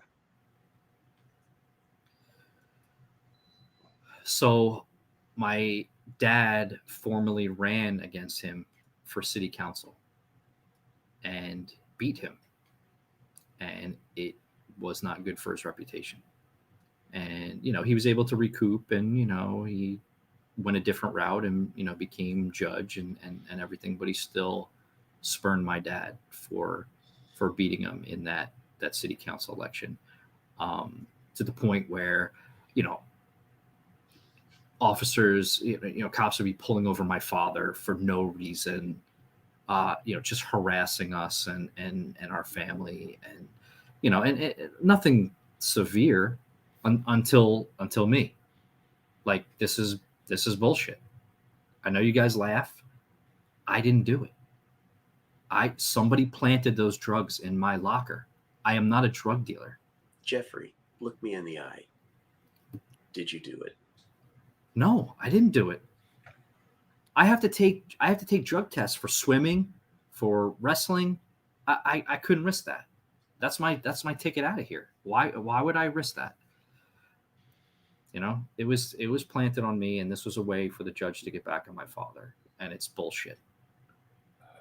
Guys, I don't know about you, but I think that's the only innocent plea I actually believe here is. I'm sorry I doubted you, Jeffrey. That's sucks. Hey, dude, I'm sorry I made fun of you. And again, I understand the whiny bitch comments. I get that. Well, you are. Again, do it look all at the me. time. Am I like drug dealer material? Come on. No, you're not. Trust me, you're not. Half the references you make, I don't even understand them. If you were, I would have already been using you as a help me get. Yeah, exactly. Exactly. So, like Jeffrey, Jamal said, yeah. That sucks. But at the same time, we're all guilty by association out here. Doesn't anyone find it weird that this happened so fast that we weren't even able to contact our families to tell them that we were going to be out for a week or even coming home early to commute our sentences? Does anyone find that weird? I don't have anybody to tell, but Scooter, did you call your family? No.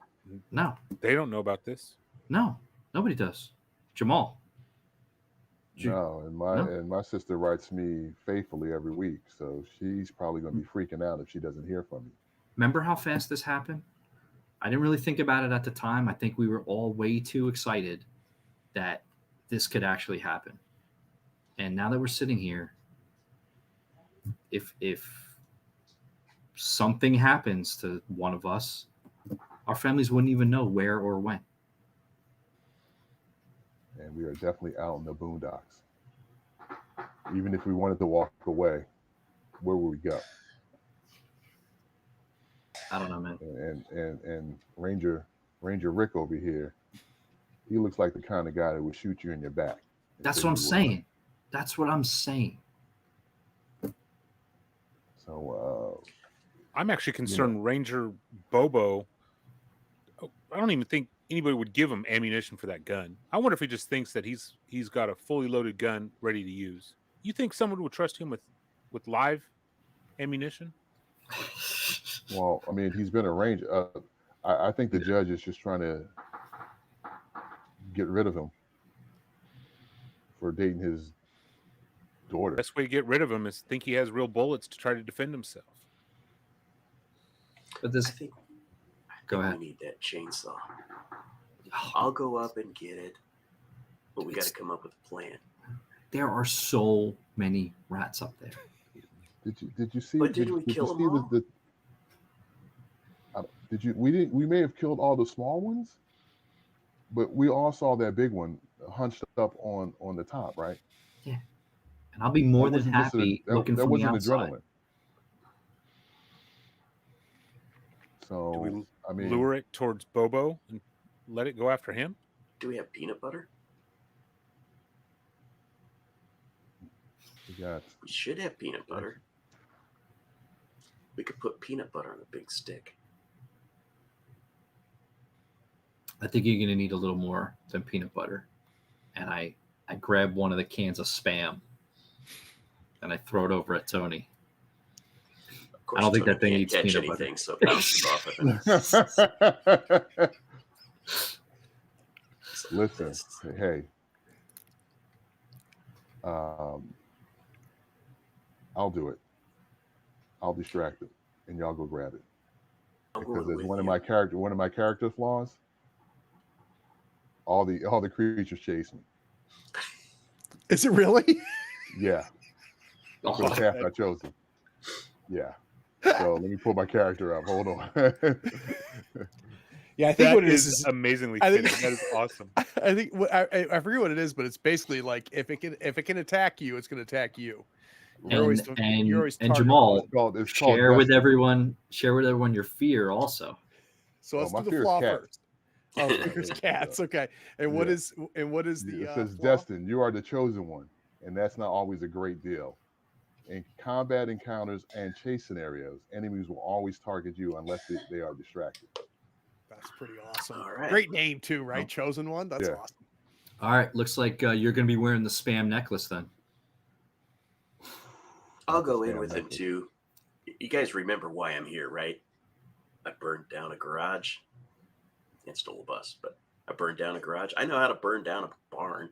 You make it sound like you did that on purpose, though. Well, he did try to write his name in you know. Oh, it was so cool. I could do the same. Hey, I could do the same thing here. We could pour the gas out and then just light it, and it'll. Scooter, Listen, Scooter, please be. I know I'm asking a lot. Be the rational one here. He wants to go in the barn. To start a fire. Come on, man. You said you liked fires. I like the idea of having a Give me chainsaw. if you give me the sledgehammer, well, no, No, I'll help you with the sledgehammer. okay. One bad miss, and now I'm like, you know. You about broke your foot with the sledgehammer. Yeah. So, I will distract it.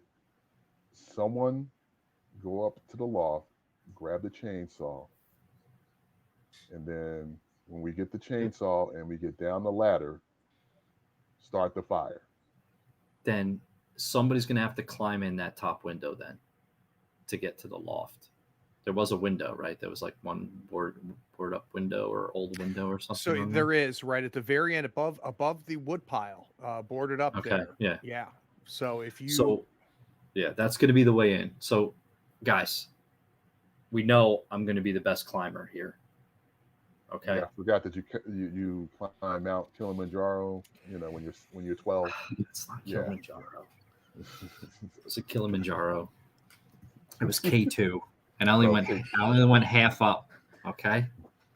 I was the youngest kid to go halfway up K2. Yeah. Without I thought oxygen. that big head would carry the rest That's of the way, the right? problem. Anyway, but I might be able to reach it from the window, and maybe I don't have to go in there. So Tony, if you want to go in and do your distraction thing or whatever, and Jamal, as long as that thing runs out, I'll I'm with the team here. I'm not sitting this one out. We can use the pallets as a kind of a ladder. We can drag them over and just lean them up against, and then we can use that to climb up. Yeah. And then we could also set the gas that poured out of the generator on fire, because there's probably maybe half a gallon there, something like that. And most importantly, Jamal, if I grab this, we're even, right? No, I saved your life, dude. You're just grabbing a chainsaw. I'm doing all the hard work. You're doing the easy stuff. I got the big rat creature trying to chase me down. No, we're not even. I'm on Jamal's side. They're all going to owe me honey. It was worth a try. It was worth a try. Yeah, it's good. Yeah, it's a good try. Yeah. So I want to see if I'm picking this up. It sounds like what we're going to try to do is get to the back of the barn, see what the situation is, right? Because we haven't been back there yet. Maybe put up some pallets to give Jeffrey a head start and see if he can't climb up to that boarded up window. And then second part of this plan is Jamal and Tony get inside and just cause some sort of ruckus. So hopefully whatever the hell is up there, get it pulled away from that wood pile and where that chainsaw sitting, and then give Jeffrey a chance to get in there. Does all of that sound right? Yeah. Sounds right. And I need Scooter to back me up is what I need. I got you. Yeah, I'm going to be holding those pallets in place, using my body weight to make sure it's firm for you. But if we could not use all of the gas to light this bitch on fire, because something has to go in the chainsaw. It would be a wasted effort, right? Who said you're the smartest one in your family, right? Again. Aren't you the smartest one in your family? I heard that's that. what Mama says. Window of eating, you know. My mama says. Tony, you got it? Don't huff all the gas. I mean, burn all the gas. All right. As dry as this barn is, all we need to do is set the hay on fire, and this thing will go up like I throw Tony the book of matches. Oh, I've got my own lighter. I don't need your matches. I don't pay attention to you. So I've got the four of you going to the canteen. You get what turns out just one pallet, because the other pallet is just useless. It's all just rotted away. You grab that one pallet, and it's a good 6 foot by 6 foot pallet. So you take it behind the barn. Now it's going to still leave you about 9 foot from the top of that pallet to the window. So there's going to be some climbing involved here. And the other thing that's of concern, Jeffrey, as you look at that, is that's climbable. Right. There's enough rot in that wood and spaces where you could get your fingers up there and some cross beams. You feel pretty confident that I have a membership at the climbing gym. Yeah. So yeah, it's And- scary. But it is boarded up, right? So we're going to have to figure out what we're going to do about that situation. Because that's the one thing that's stopping your arm from reaching down. But you remember where that chainsaw was. Like if you can get your arm in there and there's enough space, you can pull that chainsaw out for sure. I still hate this plant, but yeah. Well, are there Okay. any in the boathouse? Are there any like metal pipes or crowbar or prying bar? The cots and the beds, do they have metal frames? They do. Ah, here we go. We'll take some posts. We'll take some metal Yeah. posts as a pry bar. I'll hand him the scooter, and he can, if I gotta carry him or whatever. Yeah. And it takes a little time to find one that's halfway decent that you feel you could jimmy in there and just kind of pop it, right? Because a lot of them are pretty rusted and corroded. But you poke around the girls' cabin and the bunks there, and you find a good, it's about 4 foot. Looks pretty solid. One solid piece there. That if you could get into one of the cracks, you probably would be able to pop a board without any trouble. So we've got Tony and Jamal in the front. We got Jeffrey and Scooter in the back. Jenkins kind of sees you guys kind of mulling around. He goes, what you all up to up there, Shrimps? You got something going on here? We're just taking care of the finishing off this rat problem. So, Oh, you gonna kill that last rat? Yeah. Yeah, we're gonna take care of this last rat. All right, now, Can I borrow your shotgun? no, but you give me a holler if you see that thing scooting outside, because I'll shoot that son of a bitch if he scoots outside. So You're I'll gonna stand shoot right. one of us. No, I ain't gonna shoot one of you because you're orange. You're easy to spot. But if I see a big ass rat, I'm gonna stand right here by the fire pit. And if I see one of those big ass rats come outside, boom, I'm gonna pop it. Okay. Okay. So let's start in the back. We've got Scooter and Jeffrey kind of put this pallet up against, and that gives you a nice 6 foot head start. Jeffrey, you kind of stand on it. Scooter's kind of stabilizing it for you. You've got, I don't know, you gonna take this pipe and put it in a belt loop, or what are you gonna do? I'm thinking if it's a 6 foot pallet, I stand on top of the pallet. I'm Yeah, that gets you 5 another something, 12 foot. You've only got and like then I have yeah. and then I have a 4 foot bar. So I'm going to Yep. try to loosen the board before I go up there because there's no way I'm going to do it up there. So I'm just trying to get leverage to. You pop kind of it off. stand up there. You kind of get yourself set. You reach your arm down. Scooter hands you the pipe. You kind of put it up there and pop, and the board goes flying off like a feather, and it just Okay. like a leaf falls away. And you look at, yeah, I haven't. If I can get my arm in there for sure, and if I can get the angle right, you can pop. You'll be able to pop out that chainsaw. I also hand the metal back to Scooter, and I say, like I might need this, so I got nothing else, and then I start climbing up. How are we signaling to the front? Timing. I got it now. I got timing here. What's going Oh, on? that's great. I will go around and let them know Jeffrey's in position. I'm gonna head back. You guys do your thing, and I go running back to All right. Jeff. We slide open the gate just enough to get us in. We're not opening it all the way. And So you and Tony kind of doesn't give you the same resistance as the first time you broke on any of that rust corrosion. Mm. You start to slide that open, and it's been a bit since you've had to look at it, but it all comes back to you when you just see the carnage that's now soaked into the ground. Jeffrey, let me get a wits roll for that climb. It's Yeah. only CR1 though. I will use the luck that I have. Great. Let's drop your luck down to 0 and add a skill die to your roll. I'm sorry, you said wits, correct? Yeah, this is a dexterity thing. Nice. Ooh, very Mm. nice. 2 Nice. successes. So Jeffrey, it's like a goddamn spider Scooter. You watch Jeffrey just like climb up like he's in a horror movie. Just climb up the side of that barn. Jamal and Tony, you crack that open. Are we going inside? What are we doing? Yeah, because you're going to go light that aerial, start the fire over where the generator is. Yeah. Okay. I start as we open up. I just kind of signal them, just go take care of it. I'll make some, and I start making noise. Hey, rat boy, come get me. I'm here. So you start making that noise, Tony. You head back towards the back of that barn. Jeffrey, you're up there, and your hands are on the edge there, but I don't have you popping your head. Yeah, in there. no, yeah, I'm waiting till it goes down. Yeah, no, I don't want to show myself. No way.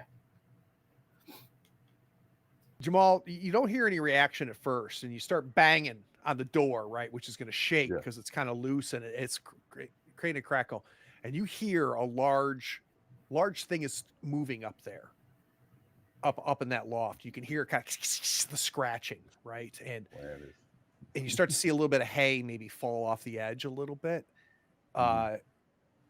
Jeffrey, you hear the noise of this thing moving away from you. Tony, as you are walking towards the back of this barn, there's no way to avoid it. You're stepping in these rat guts and carnage. Right before you get there, you just happen to look down, and the one thing you notice is that it almost seems like a black mud is creeping up into the carnage. And I don't know if it means that the bodies of these rats are sinking into the ground or the ground seems to be coming up to it. Jamal, you see the shadow, the same shadow you saw, kind of perch itself up top of that ladder. I'm here. Come get me. I'm here. This thing starts to crawl down the ladder, just scurrying down the ladder. And now you get full view of it. And it is what you suspected. It is like the size of a terrier, a big effing rat. But it's not normal because not only is part of its fur gone and it's got this mange to it, the hairless tail is expected, but most of the face has no fur or whiskers. It's looking at you with just these beady eyes as it's crawling down, and you would swear there's like growths on the exposed skin as it's crawling down. Jeffrey, you hear Jamal making that noise. You hear the scratching going away from you. What are you doing? I'm pulling myself up to peer and see if I see this shadow or this thing. You see just the large tail as it starts to head down. Oh, perfect. So I'm going to try to clamber through the window over the wood pile. You can reach in without even climbing in, and you grab the perfect. handle of that, and you start pulling that up. Scooter, where are you? What are you doing? I'm at the base holding the pallet in place, waiting for things to drop. Tony, you get to the generator. You see the gas. I pour, taking into account that we need some of the gas left, I pour just a little bit to make like a little fuse, and I light it. And I scream, "Fire in the hole!" Flame goes down. This rat is about halfway down, Jamal, when you hear fire in the hole. So now we have a situation where we have you, the rat on the ladder, and Tony.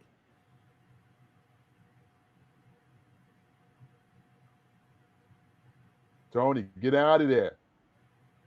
And I scream, I'm kind of take a bluff charge at the rat. I think I need an opposed wits check between you and this rat. Okay. It's very demoralizing if you lose a wits check. Yeah, pretty much. Oh, Nailed it. Oh, Good. 2 successes. Let's see what our friend here does.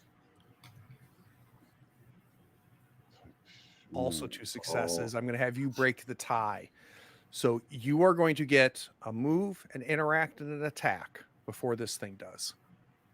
Now, as one of my talents as well, I have the Big Bad Beater, which adds a extra talent die to my dice pool when I make a strike against a red or black DEFCON enemy. So, real quick for those watching, every enemy in this game has a DEFCON rating. It starts at red and it gets worse. It goes red, blue, yellow. I'm sorry. It goes the grit, the wits, the smarts, the heart, and all the way up to black, which is the worst. So what that is, and this fits into the final girl idea, which is that's the biggest of bad enemies. This thing is not that bad. Okay, Thank God. I'm just checking. So believe it or not, you're glad that don't have to use this ability, because those things are nasty. So give me your move, your interact, and your attack. What are we doing? All right. I move into, fisticuff range, and I go to punch it. All right, let's give that thing an attack. So go to your items. You should have punch kick. Yeah. Let's do a grit roll.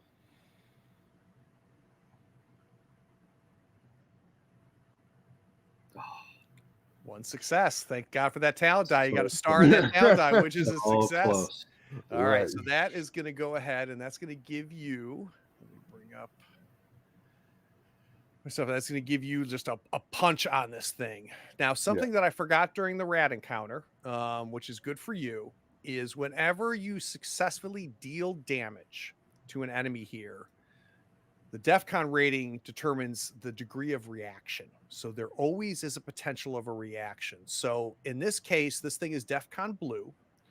And what that means is that it's going to roll a single D6 that it's been damaged on either a grit or a wit result. It's going to get an effect back. So I'm going to roll that D6 to see if that happens.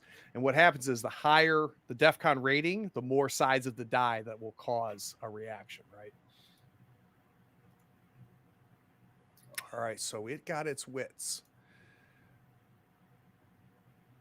You slam this thing. You hit it for 1 damage, right? Mm-hmm. It immediately, as you punch this thing, you see this rat turn, and it immediately jumps onto your chest. So the wit result is fighting dirty, attack a weak spot. 1 target in close range is knocked prone. So this thing immediately after you punch it jumps onto your chest, and you are now on your back.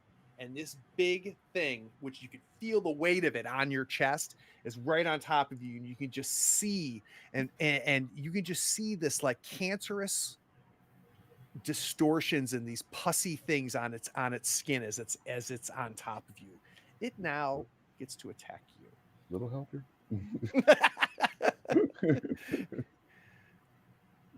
It's going to do a wits roll. It got a success. The attack is its bite, and that is going to be 1 sharp damage. So go ahead and take 1 sharp from me. And the first thing we need to do is resolve the sharp. So I need a luck roll, and you need 1 success to not be bleeding. Okay. Or not? Yeah, Well, luck. Yes, go to luck. All right. Here we go. Very nice. Very nice. After a successful hit, target must make a CR2 grit check or gain poisoned 1. Oh. So that's a result of this attack. So go ahead and give me a grit check. All right. Don't I'm going to forget your use luck. my luck. I'm going to use my luck point here. All right. And you need 2 successes. You're going to gain poisoned 1. So we add 1 more luck.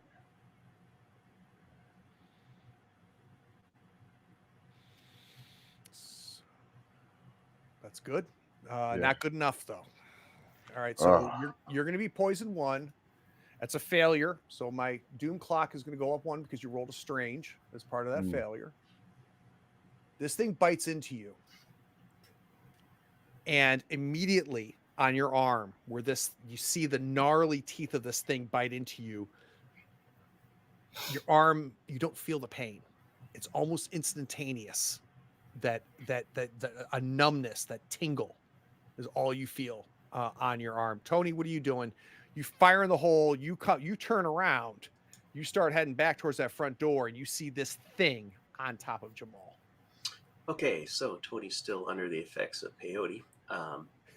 So he's gonna run up. Is it laying on top of Jamal's chest?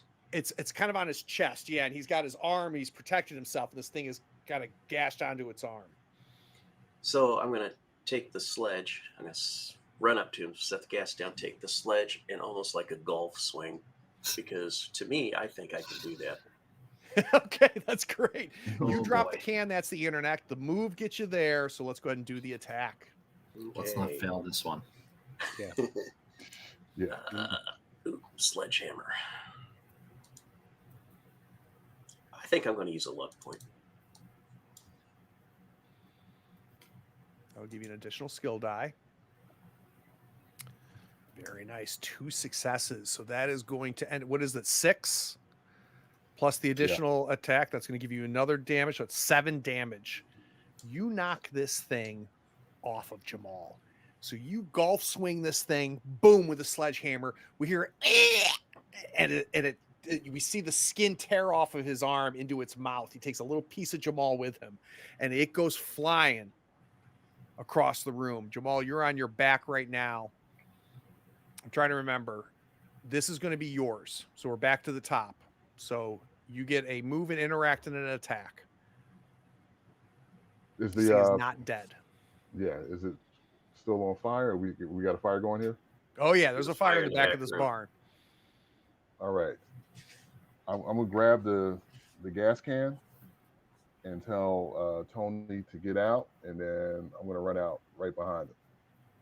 And I Okay, so- yell, got it. So they know I have it. And I'm shimmying back through the window. And Scooter, you look up and you can see him pull his arm out, and you see that chainsaw in his hand. So Jamal, it's going to be a move to get to that gas can and interact to grab it. So you're going to still be in this barn. Okay. All right. So that takes care of that. That resolves you. You have an attack if you want to punch this thing on your way. Yeah, I'll do that. All right, let's do it. All right. Go back. Shoot.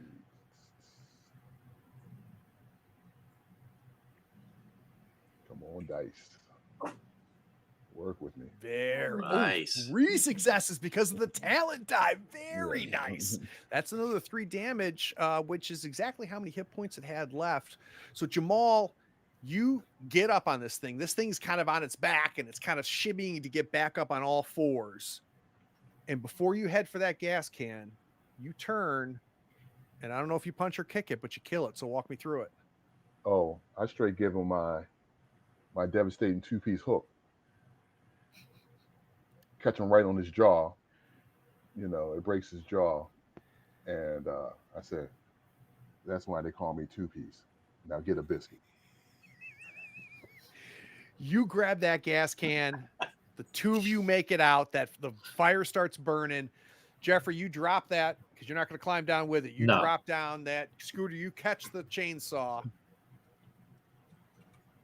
And we start to hear the crackling of the wood of the barn. Everybody out. Everybody's out.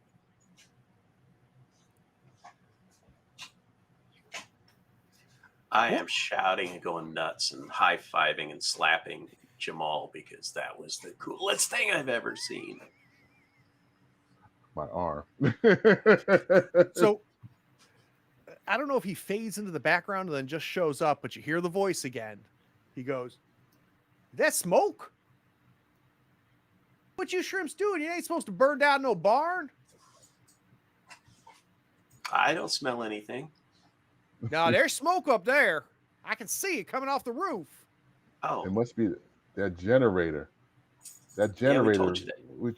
That generator was faulty. We tried to get it to start so we can get power. You know, that's on the list. we told you. We told you. Yeah. It's your fault. It's your fault. And he kind of looks around and he notices something maybe you all should have noticed, that all the wires from all the different cabins all collect and end up at the back of that barn. And he goes, "Oh shit, I bet that is where that generator is. Son of a gun, man. Man, that would have been sure good to have power." And that's when we start to see the actual orange and yellow pop up onto that roof. Jeffrey, you and Scooter come around and you're holding that chainsaw. Yeah, did you guys get that generator started? Yeah, look. Yeah, yeah, it sparked. It must have Oh, been an oil. darn Yeah. it. It must have been a hole in the gas line or something like that. It must have sparked, and Jamal, what the hell, man? And I look at Jamal, and he's poisoned, right? Yeah. yeah, Yeah. I'm not. He looks bad. Like he's He does. sweating. I don't. I'm I like, don't feel so good. But man, look, Tony, what? Look at Jamal. He's got what's going on? It was that giant rat thing. It was on top of him, and I took a big. You should have seen it. It was so freaking awesome. It was sitting there, gnawing, and I went whap. But it Jenkins, pulled his Jamal skin. Jamal hurt himself. We gotta go find that first aid kit. We can't sit here and figure out why the generator's not working. I don't feel so good. Scooter instantly jumps up next to Jamal, puts one arm over his shoulder, and tries to help him up towards where is our first aid kit, guys? Do we have one? Yeah. It's at our base of Campfire. operations at the Honeycomb Hideout. Honeycomb Hideout. All right. So a few things mechanically. One, I need you to take another damage, Jamal, from this poisoned. And you guys get back to the girls' cabin. And with poisoned 1, when a character is poisoned, they will gain 1 wound at the start of each combat turn. So that's where that wound is coming from. Until the effect is removed, use an interact action to make a CR3 grit check to remove the effects. The CR of this check can be reduced by medical assistance. So if we want to treat him medically, you can heal those wounds. Each success lowers that CR. So let's start there. Who wants to take the med kit and do, is it a smarts roll, I think, Jamal? I think it is. Let me check real quick. It is a smart roll. Yes, smarts roll. So who's going to treat Jamal using that med kit? I want to return the favor because he tried to fix me before and it didn't work well. But yeah, so there's you see some antiseptic and stuff on there, and you start treating that nasty wound, and there's a blackness around the wound. I might even pour some bleach on this thing. All right. So let's start off with that smarts check. Yep. Okay. Each success is going to lower the CR rating. Cool. All right. So now it's going to be a CR2 grit check I need from you, Jamal. All right. So you need 2 successes on grit. Here we go.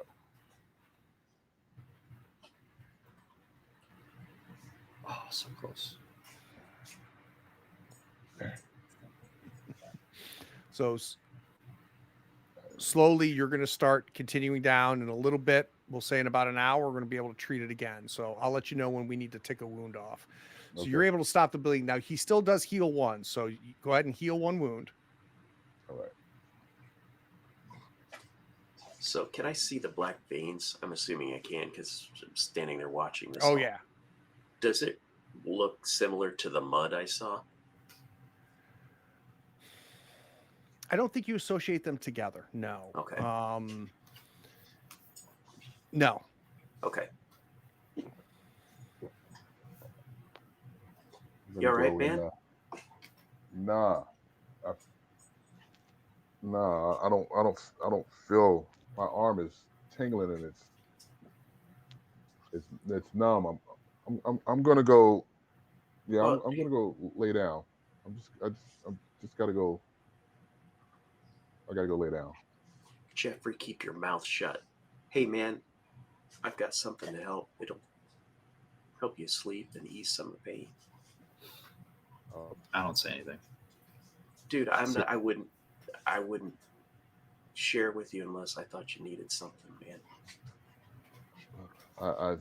Listen. I know what you do, and it's not something I'll take it, man. My arm feels like crap. So I sit down and kind of pull out the little pouch in my strap and kind of crunch some things up and do some little machinations with my fingers. And I'm sorry, man. You're gonna have to smoke it. I know you're not gonna like that, but it's the only way. It's better than my arm falling off. So I kind of help Jamal up a little bit, help him sit up, and I light it and let you take your hit from it, And we Okay. won't and be lower able him to, back down.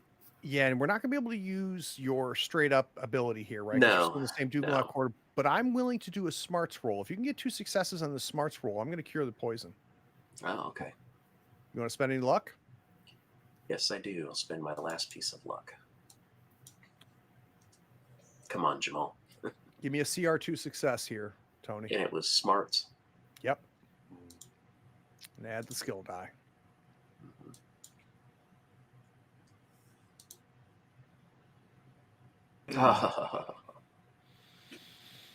But no strange. No strange. Exactly. Take it. We'll take it. And at least he'll have some comfort. Well, Yeah, right. Hey, So- Scooter, you want to put the gas in this chainsaw that you're carrying? We might need Yeah. this. Yeah. check So- the gas tank first. Yeah. Open Hey- it up. Smell hey, it. Tony. Anything there? Hey, So Tony, yeah, there's nothing in there. So it's definitely going to need gas. And kind of looking it over real quick, Scooter, you're no mechanic or anything, but there's no holes or anything. It looks like it's in pretty good shape. And in fact, this thing can't be more than 2-3 years old. Seems to be a thing around here. hey, Tony. Tell What's him how up, I Jamal? punched that rat in the. Tell him how I punched that rat in the face and killed it. You Yeah. should have seen it, guys. It was awesome. Yeah. He punched it in the face.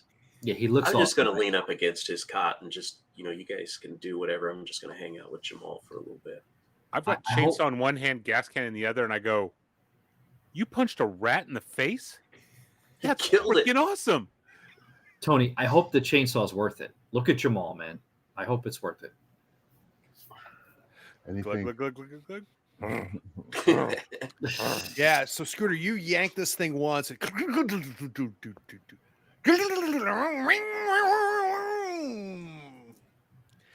so the chainsaw, when it's fully loaded, it has essentially 10 attacks in it for the gallon of gas that's in there. So you got 4 gallons of gas left, 1 gallon in there. So every time we use the chainsaw for something, we're going to lower that from 10 down. So whoever holds that chainsaw, just keep track of that 10 to 9. And whoever has the chainsaw, you see the little number in there. You can edit the description to track it.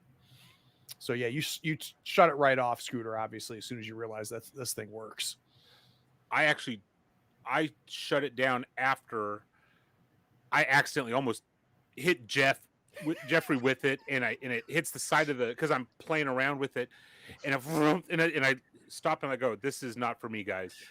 I reach over and I hit the on off switch on the chainsaw. Yeah. I'm like, dude, I said just put gas in it. That's all I said. Hey, Jamal, they're trying to juggle chainsaws.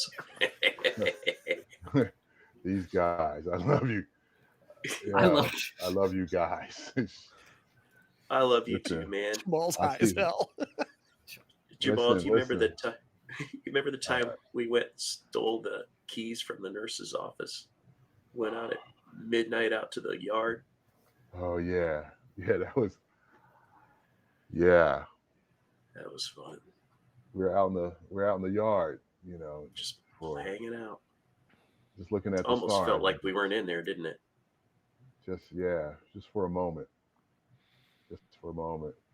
And like Yeah, true I Tony saw- fashion, he forgets that we had extra KP duty for 2 weeks after that when they found out somebody took the nurse's keys. Jeff, None of us ratted on each other, but dishpan Jeff. hands, man. I was all day washing dishes.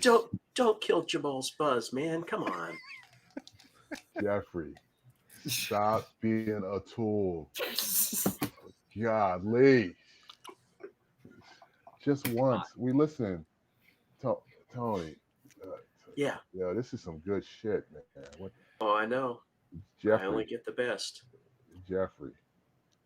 We know that you do your thing because, we're all scared inside, man. None of us belong here. 10 seconds 30-second decision changes your whole life. And now we're stuck in this stupid ass camp with Ranger Rick. Look at fucking giant rats. Look at my arm. I look out Jeffrey, the don't. window to see the Jeffrey, blaze stop that being is the going. tool. When he says Ranger Rick, I'm looking out there to see, is Ranger Rick watching the barn go? And yeah, he's watching it go, right? So this thing's about half burned now. The whole roof is on fire as that's going. I got us about 2:00. Is there something we want to do over the next hour before we try to cure poison again? I'm taking the chainsaw from Scooter. That we know. Eating a wouldn't bag mind of giving chips it- and some ho-ho. Yes. I wouldn't We mind. got saltines. Maybe the saltines Yeah. will work. They didn't really give us that Okay. good stuff here. Scooter's going to go out and look at that tree where you heard moaning myrtle or whatever the humming noise was out there in the woods, and just kill a little bit of time. He's going to go out there and just kind of wander around, see if he can figure out if it was his That's what I wanted to do, head. is look for that bird. So I'll follow you if that's okay. Yeah. Yeah, come on, Tony. So Why don't Scooter, somebody Tony, bring our bags in? Bring our bag in. I got I'll it. have you guys bring the I bags got in. it. I'll take care of it. So Jeffrey's grabbing the bags. Jamal is chilling, not really feeling his arm. He's munching. Partially because he's poisoned and partially because of Tony's TLC. Tony, you and Scooter head back to that tree. And Scooter, you're kind of describing to him, this is what I heard. And like I said, the best description would be child, maybe a girl, hard to tell exactly, but high pitched humming, right? And it was a very set pattern. You heard it the first time, you repeated it back, which caused it to stop. And there was a beat of silence, and then it went again, and that's when you started moving towards the tree, saw the branch about 15 feet up shake, go away. You made it all the way to the base of that tree, and while you were there, you obviously looked up and looked down, and there was nothing of note. You saw nothing in the tree, you saw nothing below. The two of you approach this tree now, and Scooter, you instinctively look up, and just like you left it, right? There's nothing up there. This is a tall, big pine. Tony, you look down, and there's something at the bottom of the tree.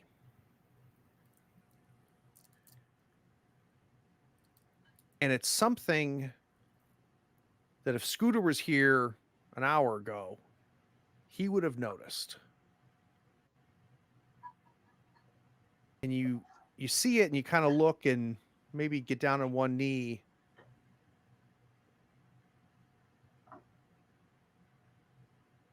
It's a little totem made of pine straw, twigs, leaves, and mud.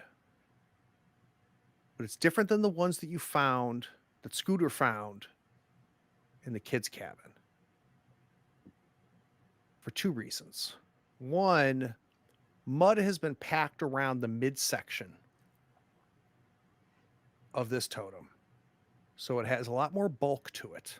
It's not a skinny stick man. It's a stick man with a gut.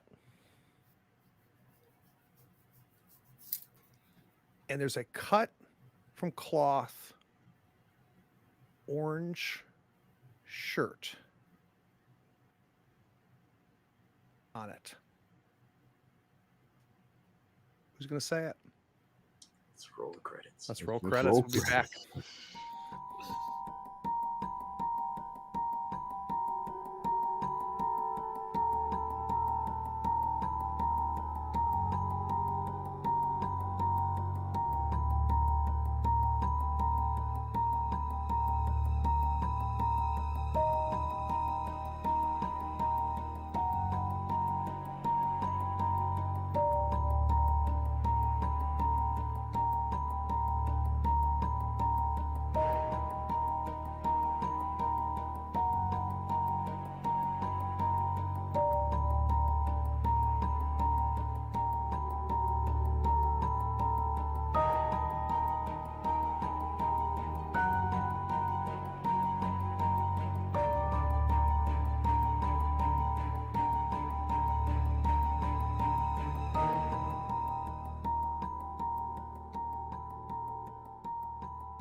It looks like Jamal dropped. Well, hopefully he makes it back here. But in the meantime, I got to tell you, gentlemen, I had a garbage day at work today. Just a garbage day at work. It was one of those things where, like, pre-holiday Craig wrote a lot of checks that post-holiday Craig had to cash. And that was not fun. I just had, but the whole time, like when I finished things up around 6:45, I'm like, but you know what I get to do? I get to play some Camp Carnage. So I want to thank you guys because this was a ton of fun. Let me bring Jamal back in. Hold 1 second here.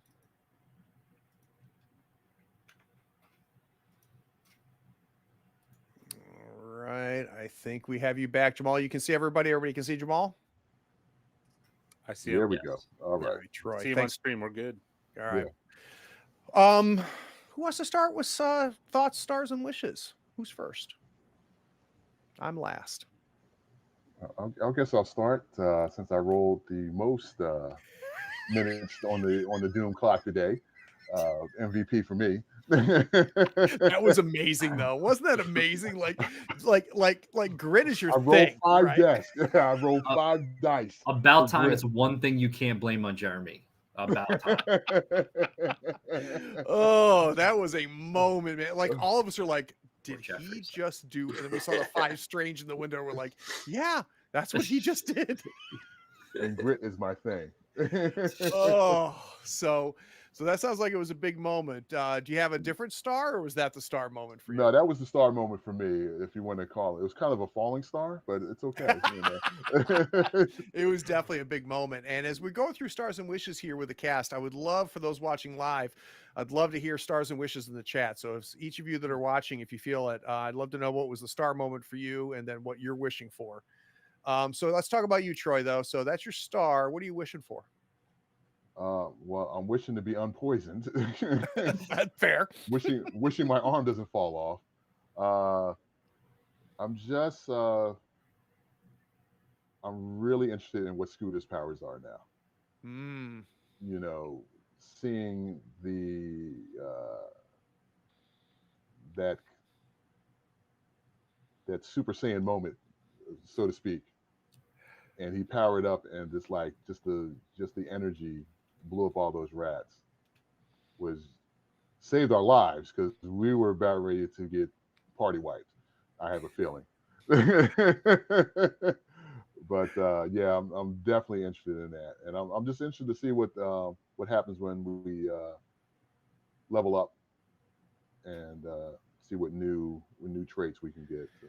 Yeah, so between the encounter with the rats, the killing of the big rat, and the retrieval of the chainsaw, when we come back for episode 3, we're going to be dealing with level 2 characters. So there's going to be leveling up that's going to happen between episode 2 and episode 3.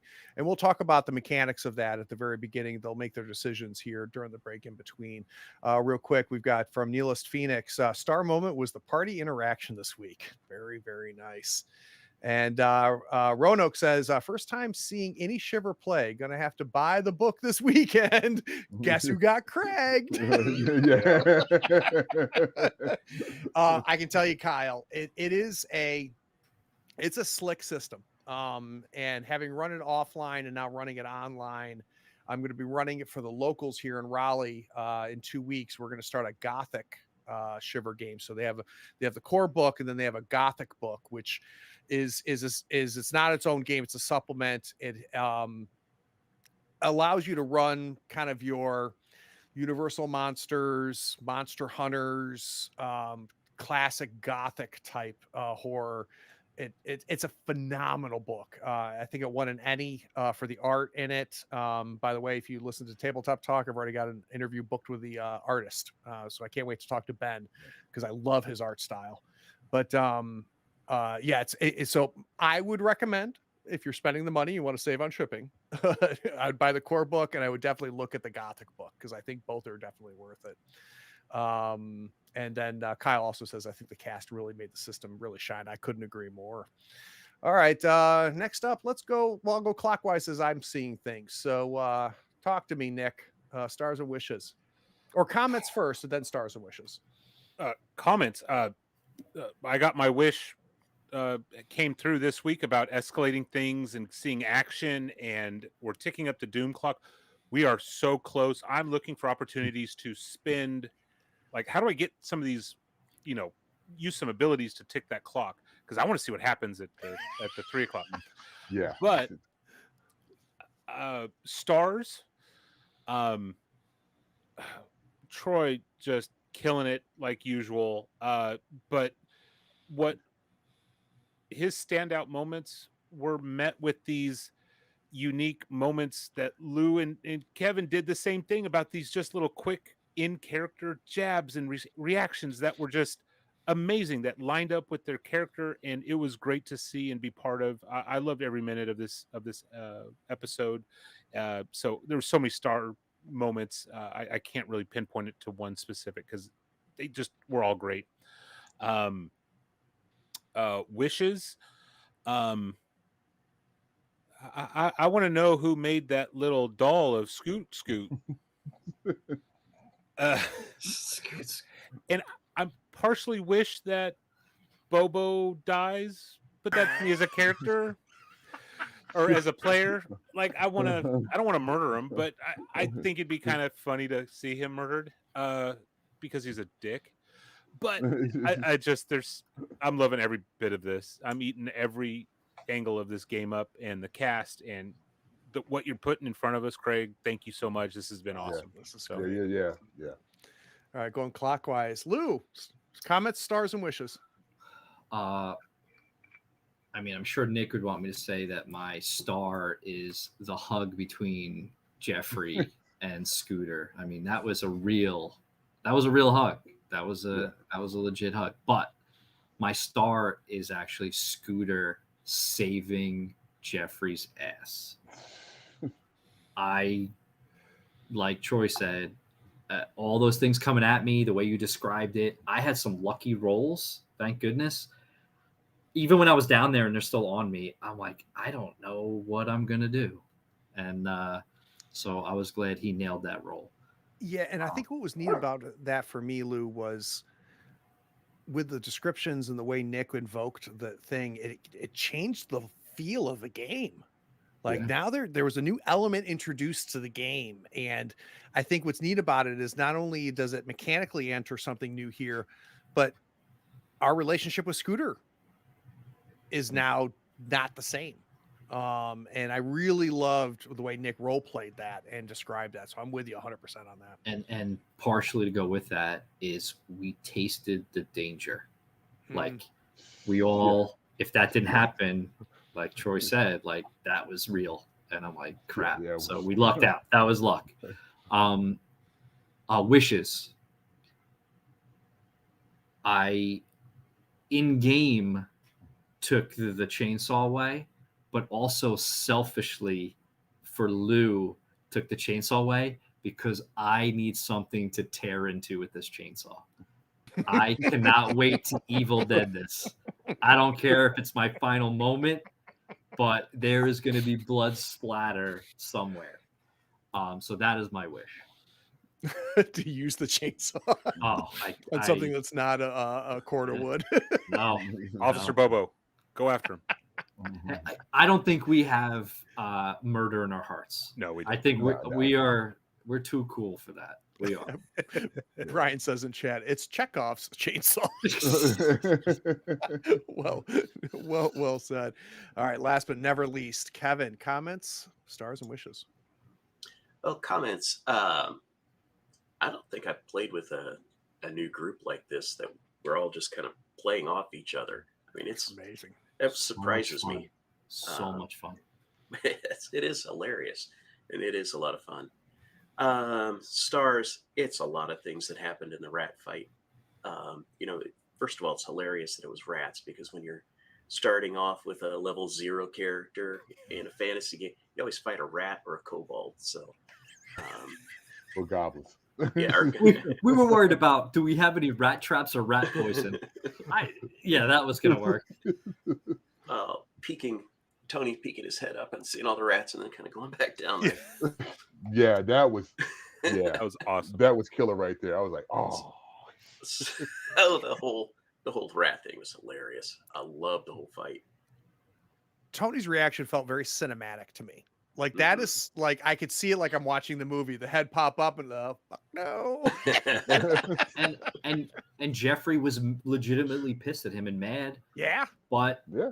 he knows Tony, and Yep. Yeah. I can't be mad at him anymore because yeah, all right, that's Because what then he he'll did. do something that's not Yeah, too bad. whatever. Then It's he all went right. like all Thor and Oh, that again. How could you be mad, right? How could you be mad? right. Dude, that role, Kevin was just like Oh, I that's gonna love. be I the love that it wasn't yeah, Jamal.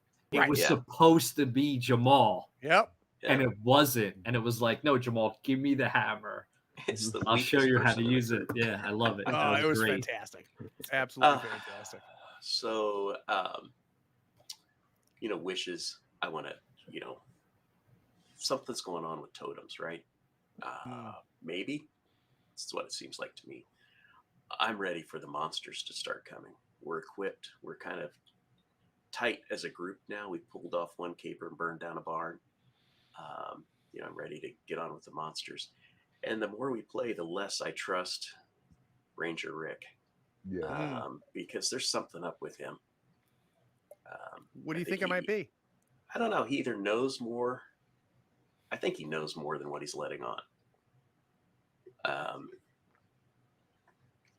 Part of me wonders, are you really a ranger?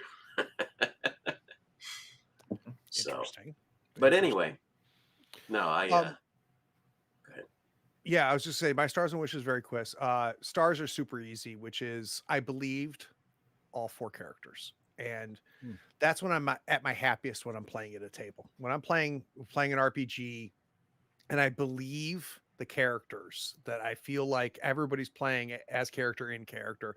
And we just had that in spades. And I just all of it was happening in my head. I watched all of it happen. I believed all the interactions, all the choices that were made. Like just hats off to the 5 of us as a table to create, I think, what we created over the last, 2-3 hours. Wishes. I'm wishing for monsters as well, right? The